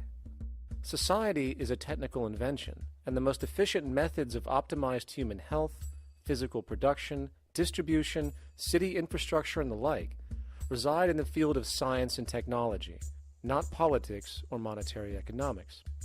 It operates in the same systematic way as, say, an airplane, and there is no Republican or liberal way to build an airplane. Likewise, nature itself is the physical referent we use to prove our science, and it is a set system, emerging only from our increased understanding of it. In fact, it has no regard for what you subjectively think or believe to be true. Rather, it gives you an option. You can learn and fall in line with its natural laws and conduct yourself accordingly, invariably creating good health and sustainability, or you can go against the current to no avail. It doesn't matter how much you believe you can just stand up right now and walk on the wall next to you. The law of gravity will not allow it. If you do not eat, you will die. If you are not touched as an infant, you will die. As harsh as it may sound, nature is a dictatorship, and we can either listen to it and come in harmony with it, or suffer the inevitable adverse consequences. So, a resource-based economy is nothing more than a set of proven, life-supporting understandings where all decisions are based upon optimized human and environmental sustainability. It takes into account the empirical life ground, which every human being shares as a need, regardless, again, of their political or religious philosophy. There is no cultural relativism to this approach. It isn't a matter of opinion. Human needs are human needs, and having access to the necessities of life, such as clean air, nutritious food, and clean water, along with a positively reinforcing, stable, nurturing, and non-violent environment, is demanded for our mental and physical health, our evolutionary fitness, and hence the species' survival itself.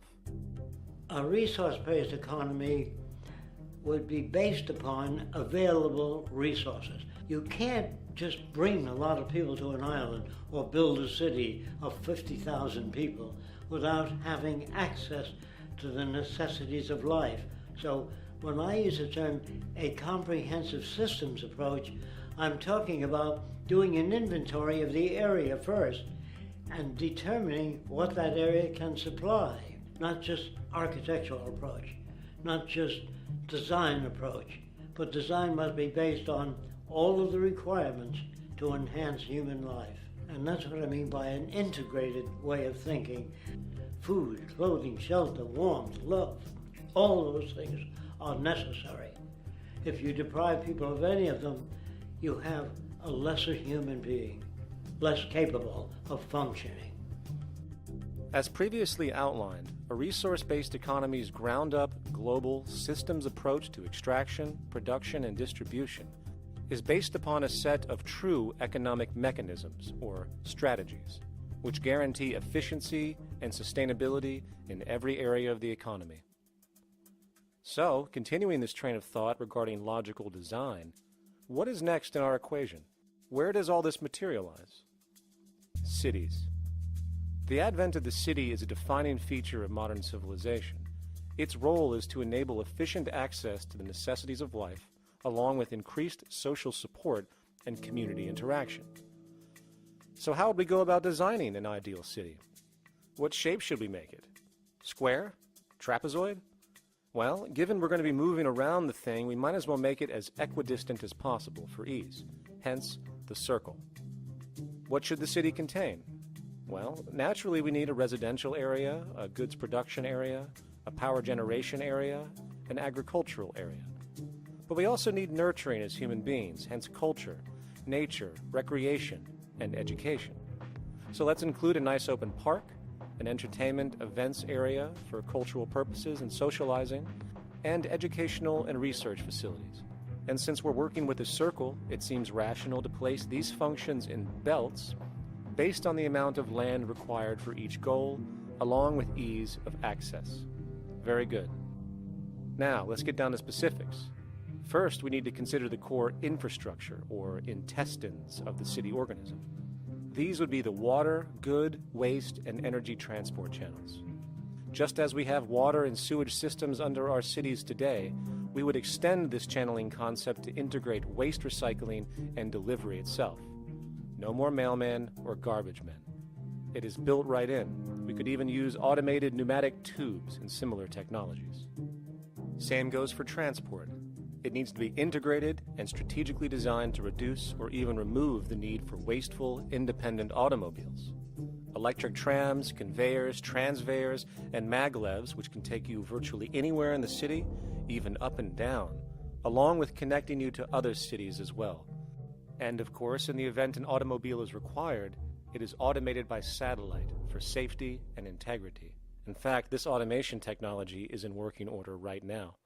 Automobile accidents kill about 1.2 million people every single year, injuring about 50 million. This is absurd and doesn't have to occur. Between efficient city design and automated driverless cars, this death toll can be virtually eliminated. Agriculture. Today, through our haphazard, cost-cutting industrial methods, using pesticides, excessive fertilizers, and other means, we have successfully destroyed much of the arable land on this planet, not to mention also extensively poisoning our bodies. In fact, industrial and agricultural chemical toxins now show up in virtually every human being tested, including infants. Fortunately, there is a glaring alternative: the soilless mediums of hydroponics and aeroponics, which also reduce nutrient and water requirements by up to 75% of our current usage. Food can now be organically grown on an industrial scale in enclosed vertical farms, such as in 50-story 1-acre plots, virtually eliminating the need for pesticides and hydrocarbons in general. This is the future of industrial food cultivation: efficient, clean, and abundant. So, such advanced systems would be, in part, what comprise our agricultural belt, producing all the food required for the entire city's population, with no need to import anything from the outside, saving time, waste, and energy. And speaking of energy, The energy belt would work in a systems approach to extract electricity from our abundant renewable mediums, specifically wind, solar, geothermal, and heat differentials, and if near water potentials, tidal and wave power. To avoid intermittency and make sure a positive net energy return occurs, these mediums would operate in an integrated system, powering each other when needed, while storing excessive energy to large supercapacitors under the ground, so nothing can go to waste.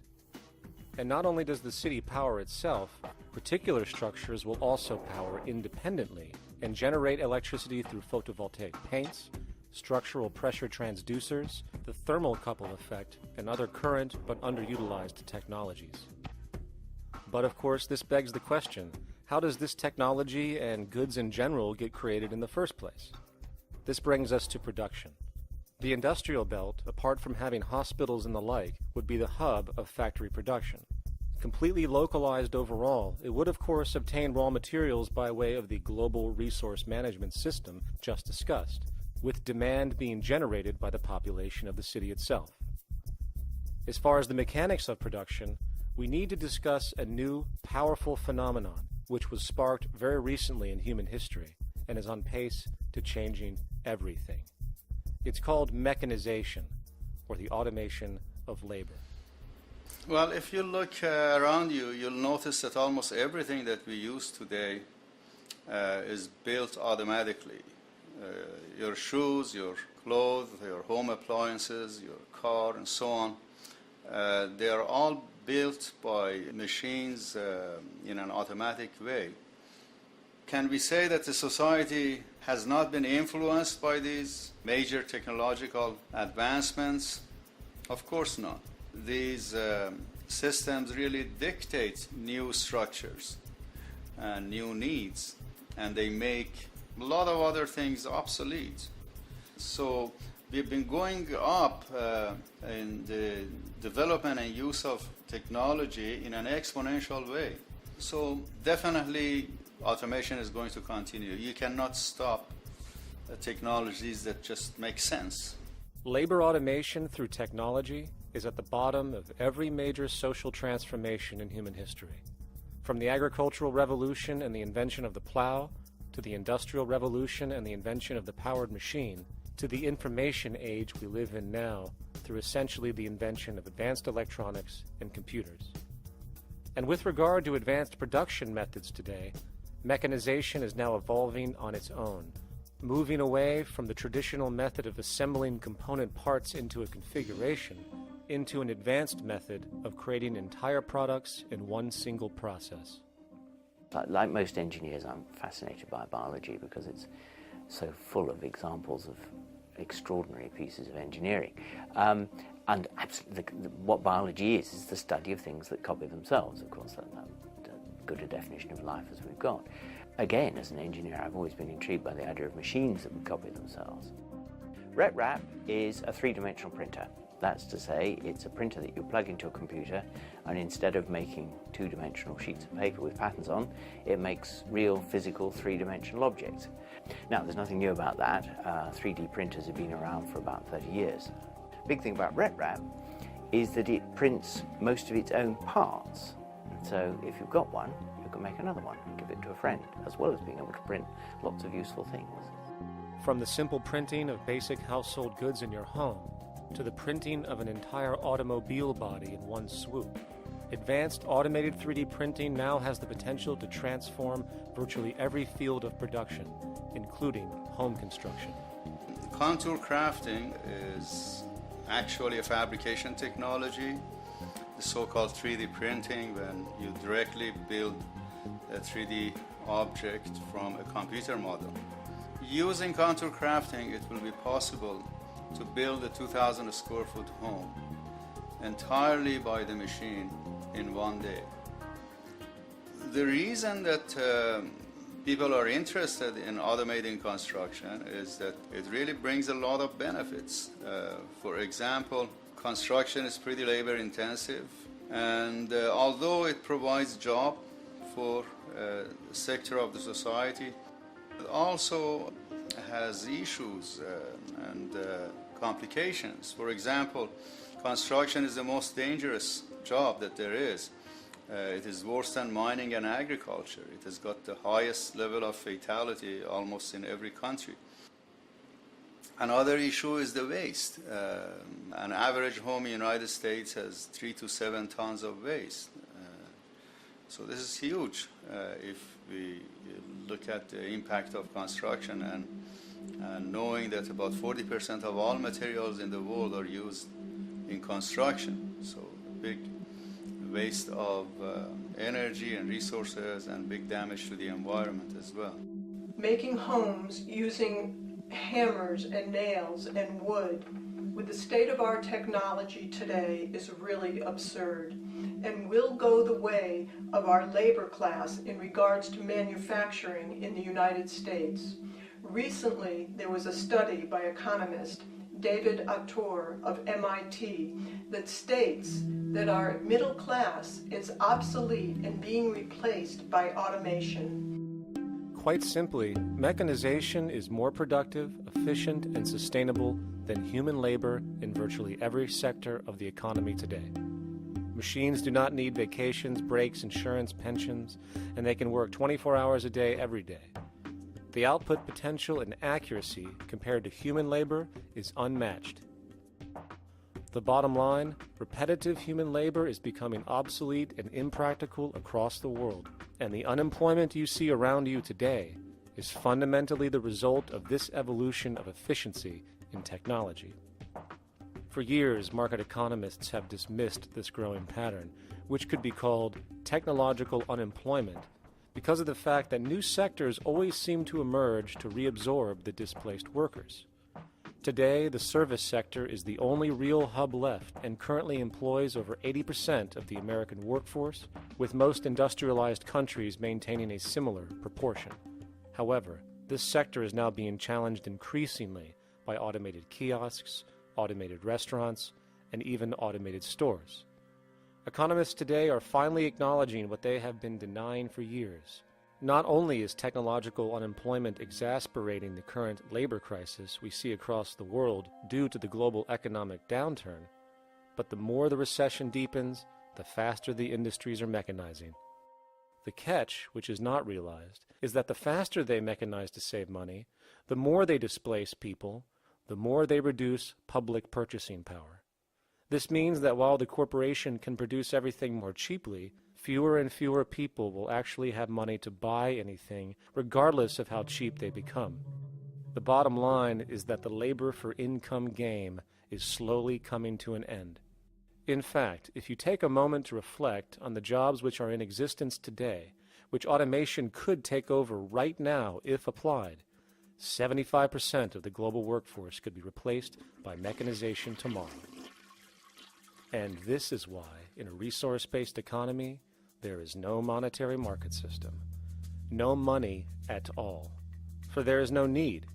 A resource-based economy recognizes the efficiency of mechanization and accepts it for what it offers.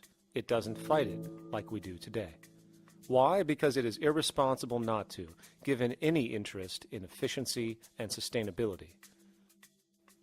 And this brings us back to our city system. In the center is the central dome, which not only houses the educational facilities and transportation hub, it also hosts the mainframe that runs the city's technical operations. The city is, in fact, one big automated machine. It has sensors in all technical belts to track the progress of agriculture, energy gathering, production, distribution, and the like. Now, would people be needed to oversee these operations in the event of a malfunction or the like?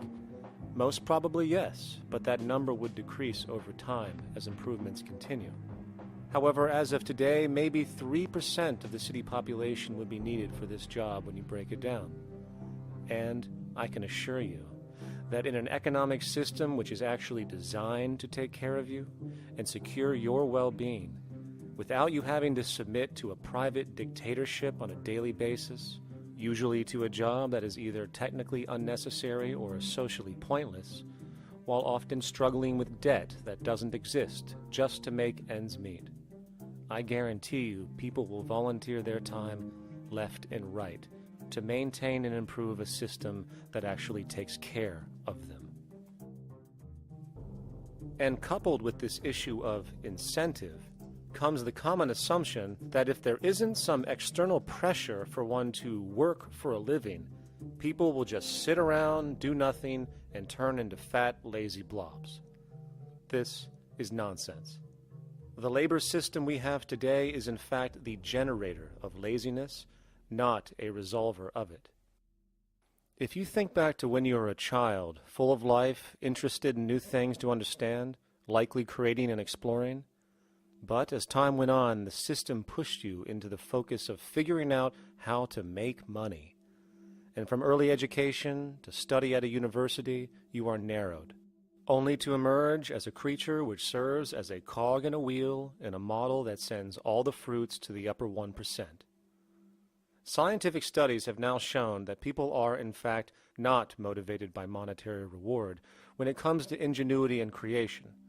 The creation itself is the reward. Money, in fact, appears only to serve as an incentive for repetitive, mundane actions, a role we have just now shown can be replaced by machine. So when it comes to innovation, the actual use of the human mind, the monetary incentive has proven to be a hindrance, interfering and detracting from creative thought. And this might explain why Nikola Tesla, the Wright brothers, and other inventors who contributed massively to our current world never showed a monetary incentive to do so. Money is, in fact, a false incentive and causes 100 times more distortion than it does contribution. Good morning, class. Please settle down. The first thing I would like to do is go around the room and ask what everyone would like to be when they grow up. Who'd like to go first? Okay, how about you, Sarah? When I grow up, I want to work at McDonald's like my mom. Oh, family tradition, eh? How about you, Linda? When I grow up, I'm going to be a prostitute on the streets of New York City. Oh, glamour girl, huh? Very ambitious. How about you, Tommy?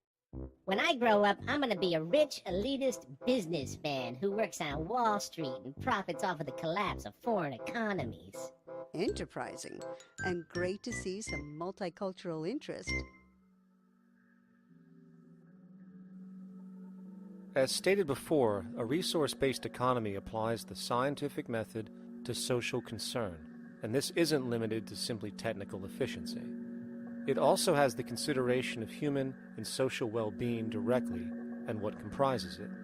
What good is a social system if, in the end, it doesn't produce happiness and peaceful coexistence? So it is important to point out that with the removal of the money system and the necessities of life provided, we would see a global reduction in crime by about 95% almost immediately, for there is nothing to steal, embezzle, scam, or the like. 95% of all people in prisons today are there due to some monetary-related crime or drug abuse, and drug abuse is a disorder, not a crime. So what about the other 5%, the truly violent, often seeming to some as being violent for the sake of being violent? Are they just evil people? The reason that I frankly think it's a waste of time to engage in moral value judgments about people's violence is because it doesn't advance by one iota our understanding of either the causes or the prevention of the violent behavior. People sometimes ask if I believe in forgiving criminals. My answer to that is, no, I don't believe in forgiveness any more than I believe in condemnation. It's only if we as a society can take the same attitude of treating violence as a problem in public health and preventive medicine rather than as a moral evil. It's only when we make that change in our own attitudes and assumptions and values that we will actually succeed in reducing the level of violence rather than stimulating it, which is what we do now. The more justice you seek, the more hurt you become, because there's no such thing as justice. There is whatever there is out there. That's it. In other words, if people are conditioned to be racist and bigots, if they're brought up in an environment that advocates that, why do you blame the person for it? They're a victim of a subculture. Therefore, they have to be helped. The point is, we have to redesign the environment that produces aberrant behavior. That's the problem, not putting a person in jail. That's why judges, lawyers, freedom of choice, such concepts are dangerous, because it gives you misinformation that the person is bad or that person is a serial killer. Serial killers are made, just like soldiers become serial killers with a machine gun. They become killing machines, but nobody looks at them as murderers or assassins, because that's natural. So we blame people. We say, well, this guy was a Nazi, he tortured Jews. No, he was brought up to torture Jews. Once you accept the fact that people have individual choices and they're free to make those choices, free to make choices means without being influenced. And I can't understand that at all. All of us are influenced in all our choices by the culture we live in, by our parents, and by the values that dominate. So we're influenced. So there can't be free choices. What's the greatest country in the world? The true answer, I haven't been all over the world, and I don't know enough about different cultures to answer that question. I don't know anybody that speaks that way. They say, it's good old USA, the greatest country in the world. There's no survey. Have you been to India? No. Have you been to England? No. Have you been to France? No. What do you make your assumptions on? They can't answer. They get mad at you. They say, well, goddamn it, who the hell are you to tell me what to think? You know, don't forget, you're dealing with aberrated people. They're not responsible for their answers. They're victims of culture. That means they've been influenced by their culture.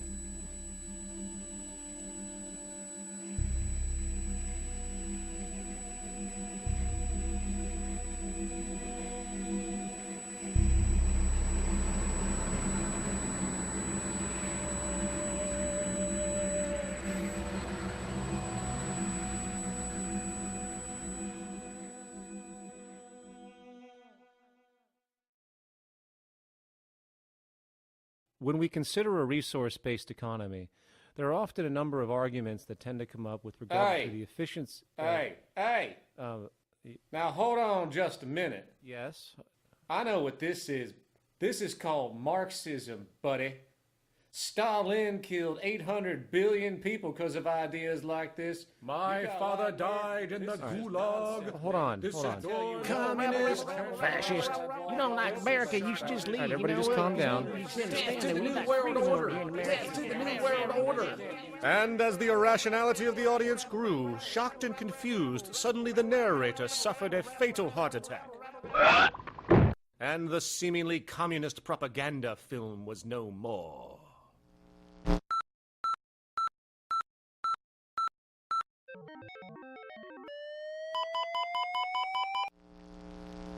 But you know, I've said that sort of thing to people in think tank type of situations, and you know, these Club of Rome types and so forth. Marxist. What Marxist? Where did that come from? You know, they got this icon they hold on to. It's their holy grail. And it's such an easy one, you know. People ask if I'm a socialist or a communist or a capitalist, and I say I'm none of the above. And why do you think that those are the only options? All of those political constructs were created by writers who assumed that we lived on a planet of infinite resources. Not a one of those political philosophies even contemplates that there might be a shortage of anything. I believe that communism, socialism, free enterprise, fascism are part of social evolution, that you can't take a giant step from one culture to another, but they're in-between systems. Before there's any ism, we've got a life ground, and the life ground is, as I just described most easily, it's all the conditions required to take your next breath, and that involves the air you breathe, the water you get, the safety you have, the education you can access, all these things that we share and use and that no life in any culture can do without. So we've got to reset down to the life ground, and the life ground is no longer any ism. It's life value analysis. It's simply a matter of historical fact that the dominant intellectual culture of any particular society reflects the interest of the dominant group in that society. In a slave-owning society, the beliefs about human beings and human rights and so on will reflect the needs of the slave owners. In a society which again is based on the power of certain people to control and profit from the lives and work of millions of others, the dominant intellectual culture will reflect the needs of the dominant group. And so that if you look across the board, the ideas that pervade psychology and sociology and history and political economy and political science fundamentally reflect certain elite interests. And the academics who question that too much tend to get shunted to the side or to be seen as sort of radicals.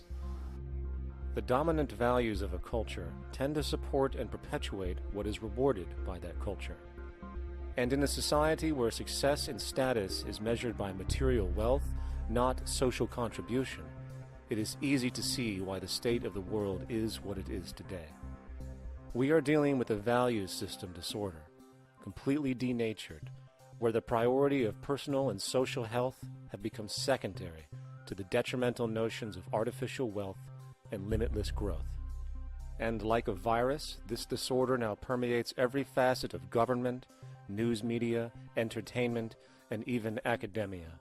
And built into its structure are mechanisms of protection from anything that might interfere. Disciples of the monetary market religion, the self-appointed guardians of the status quo, constantly seek out ways to avoid any form of thought which might interfere with their beliefs, the most common of which are projected dualities. If you are not a Republican, you must be a Democrat. If you are not a Christian, you might be a Satanist. And if you feel society can be greatly improved to consider perhaps, taking care of everyone, you're just a utopianist. And the most insidious of them all, if you are not for the free market, you must be against freedom itself. I'm a believer in freedom. Every time you hear the word freedom being said anywhere or government interference said anywhere, it means, decoded, blocking maximization of turning money into more money for private money possessors. That's it. Every other thing they'll say, oh, we need more commodities for people, oh, this is freedom against tyranny and so forth. Every time you see it, you can decode it down to that. And I think you'll find a one-to-one correlation with every time they use it. And this is the sense in which we might call it's a syntax, a governing syntax of understanding and of value, so that it governs beneath their own recognition of it. So they may not say, oh, I didn't mean that at all, but in fact, that's what they do. Just like you may speak a grammar, and you have rules of grammar you follow without recognizing what the rules are. And so what we have is what I call the ruling value syntax that underlies this. So every time they use these words, government interference, lack of freedom, or progress, or development, you can decode them all to come back to mean that. Of course, when you hear the word freedom, it tends to be in the same sentence with something called democracy. It's fascinating how people today seem to believe that they actually have a relevant influence on what their government does, forgetting that the very nature of our system offers everything for sale. The only vote that counts is the monetary vote, and it doesn't matter how much any activist yells about ethics or accountability. In a market system, every politician, every legislation, and hence every government is for sale.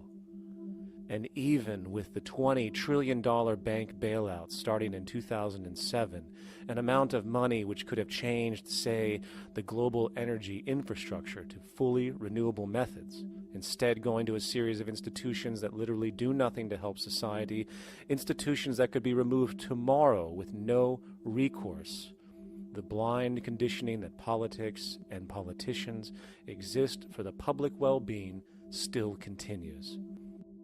The fact is, politics is a business, no different than any other in a market system, and they care about their self-interest before anything else.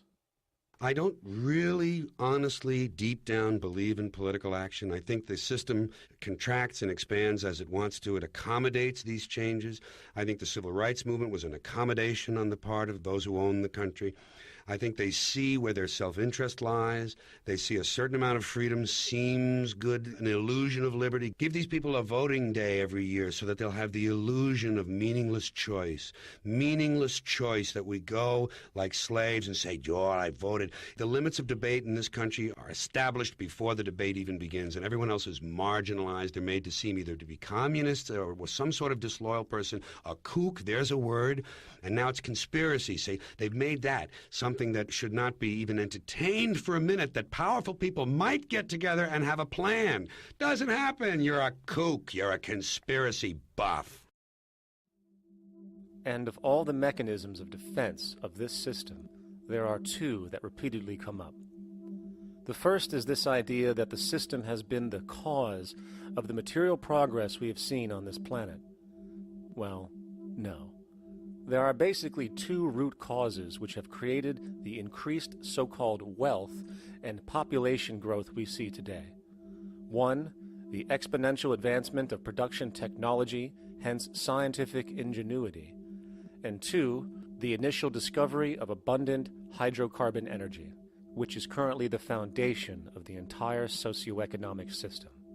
The free market, capitalist, monetary market system, whatever you want to call it, has done nothing but ride the wave of these advents with a distorted incentive system and a haphazard, grossly unequal method of utilizing and distributing those fruits.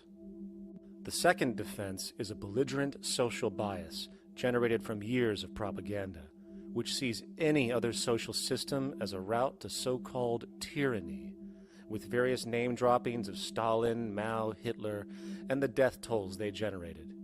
Well, as despotic as these men might have been, along with the societal approaches they perpetuated, when it comes to the game of death, when it comes to the systematic daily mass murder of human beings, nothing in history compares to what we have today. Famines throughout at least the last century of our history have not been caused by a lack of food. They've been caused by relative poverty.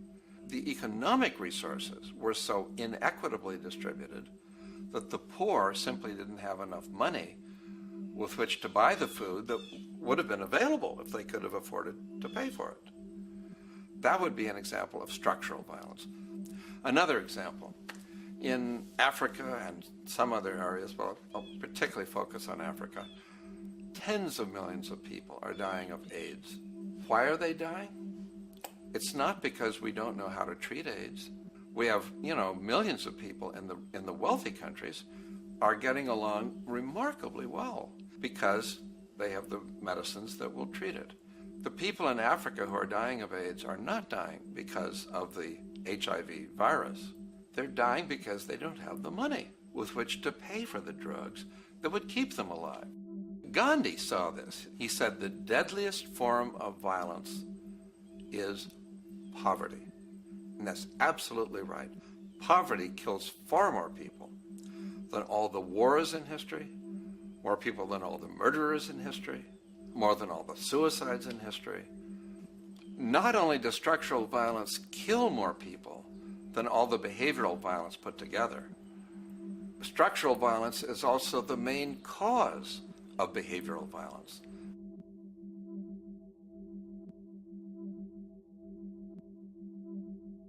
Oil is the foundation of, and it is present throughout the edifice of human civilization.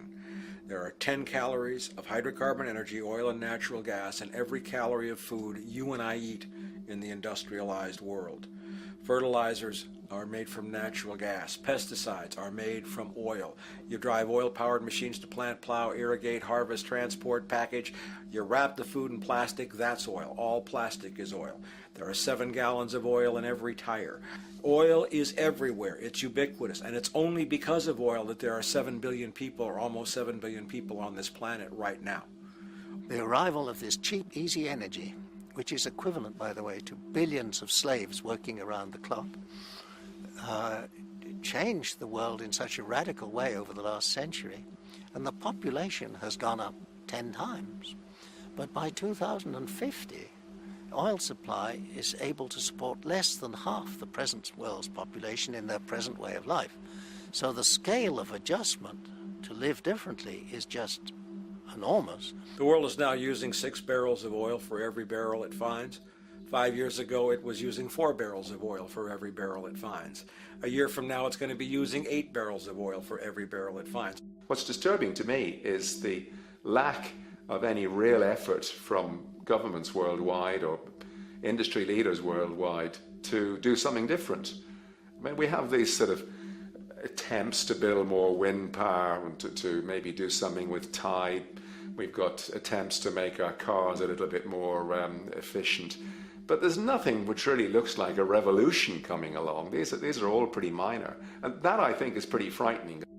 And the governments who are driven by these economists who don't really appreciate what we're talking about are trying to stimulate consumerism to restore past prosperity in the hope that they can restore the past. They're printing yet more money lacking any collateral at all. So if the economy improves and recovers and famous growth comes back, it'll only be short-lived because within a short period of time, counted in months rather than years, it'll hit the supply barrier again. There'll be another price shock and a deeper recession. So I think we go into a series of vicious circles. So you have the economic growth going up, price spike, everything shuts down. That's where we are now. Then it starts to come up again. But what we have now is this area where there's no more ability to produce cheap energy. We're at the peak. We're on the downslope of oil production. No way you're going to get any more out of the ground any faster, which means that things shut down. The price of oil drops, which it did in early 2009, but then as you have an ersatz so-called recovery, the price of oil starts to come back. It's recently been hovering around $80 a barrel, and what we see is at $80 a barrel now, with the economic and financial collapse, people are having a hard time affording that. World oil production right now is about 86 million barrels a day.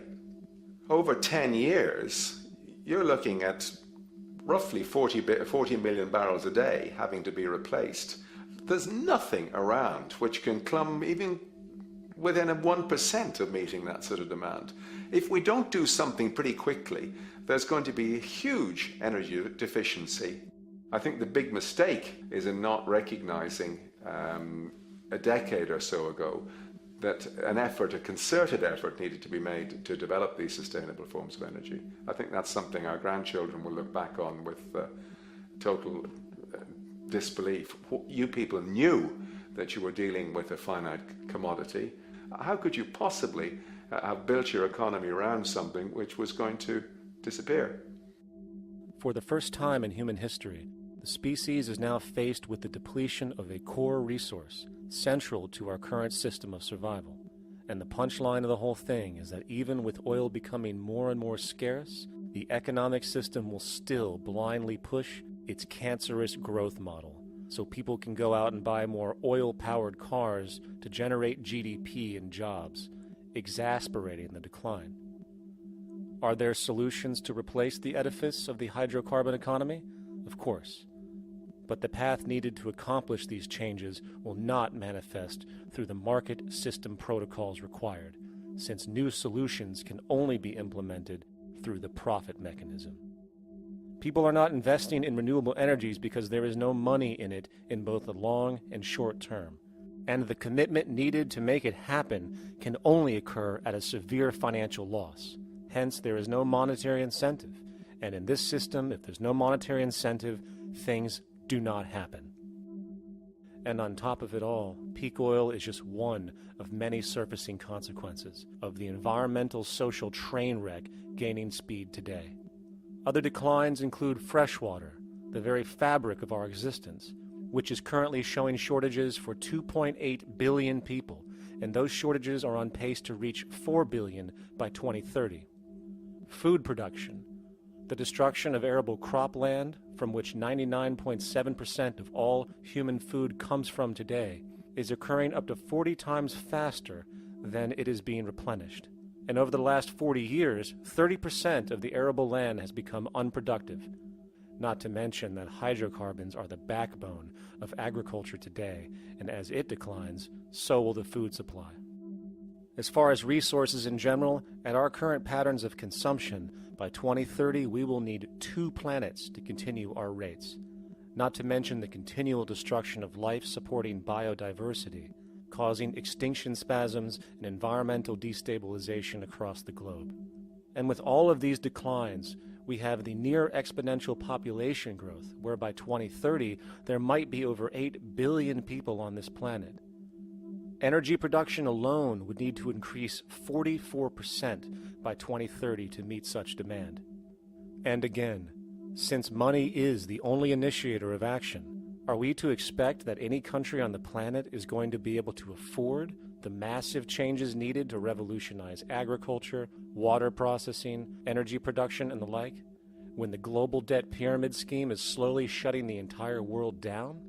Not to mention the fact that the unemployment you currently see is going to become normality due to the nature of technological unemployment. The jobs are not coming back. And finally, a broad social perspective. From 1970 to 2010, poverty on this planet doubled due to this system. And given our current state, do you honestly think we will see anything less than more doubling, more suffering, and more mass starvation? There is not going to be any recovery. This is not some long depression that we're someday going to pull out of. I think the next phase we're going to see after the next round of economic collapse is massive civil unrest, when employment checks stop being paid because the states have no money left. And when things get so bad that people lose confidence in their elected leaders, they will demand change if we don't kill each other in the process or destroy the environment. I'm just afraid that we might get to the point of no return.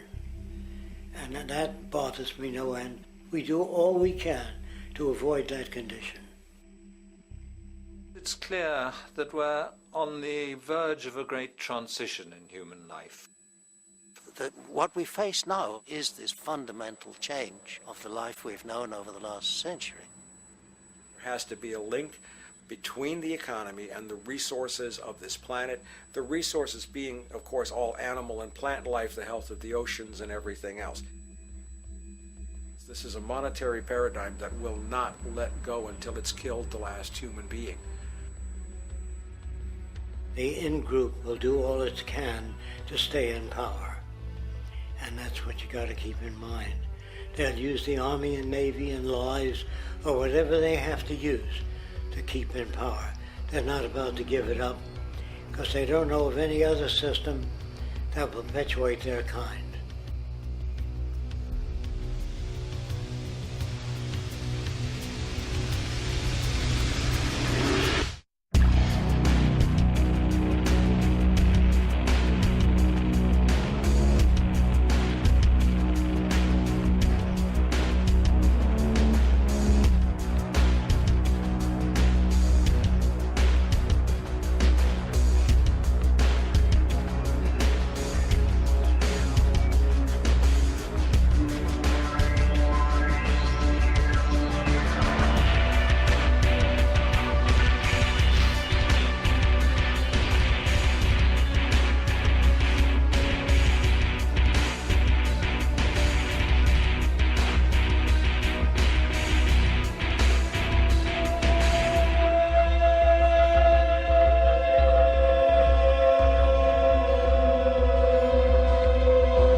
a straight and stronger course to the corner of your life.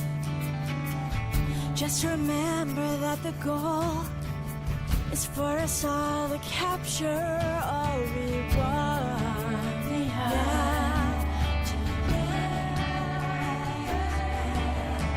Don't surround yourself with yourself. Move on back to squares. Send an instant karma to me, and I shall live with love and care for yourself. 'Cause it's time and time of your time, and its news is captured for the queen to use.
Satisfied, I'm on my way.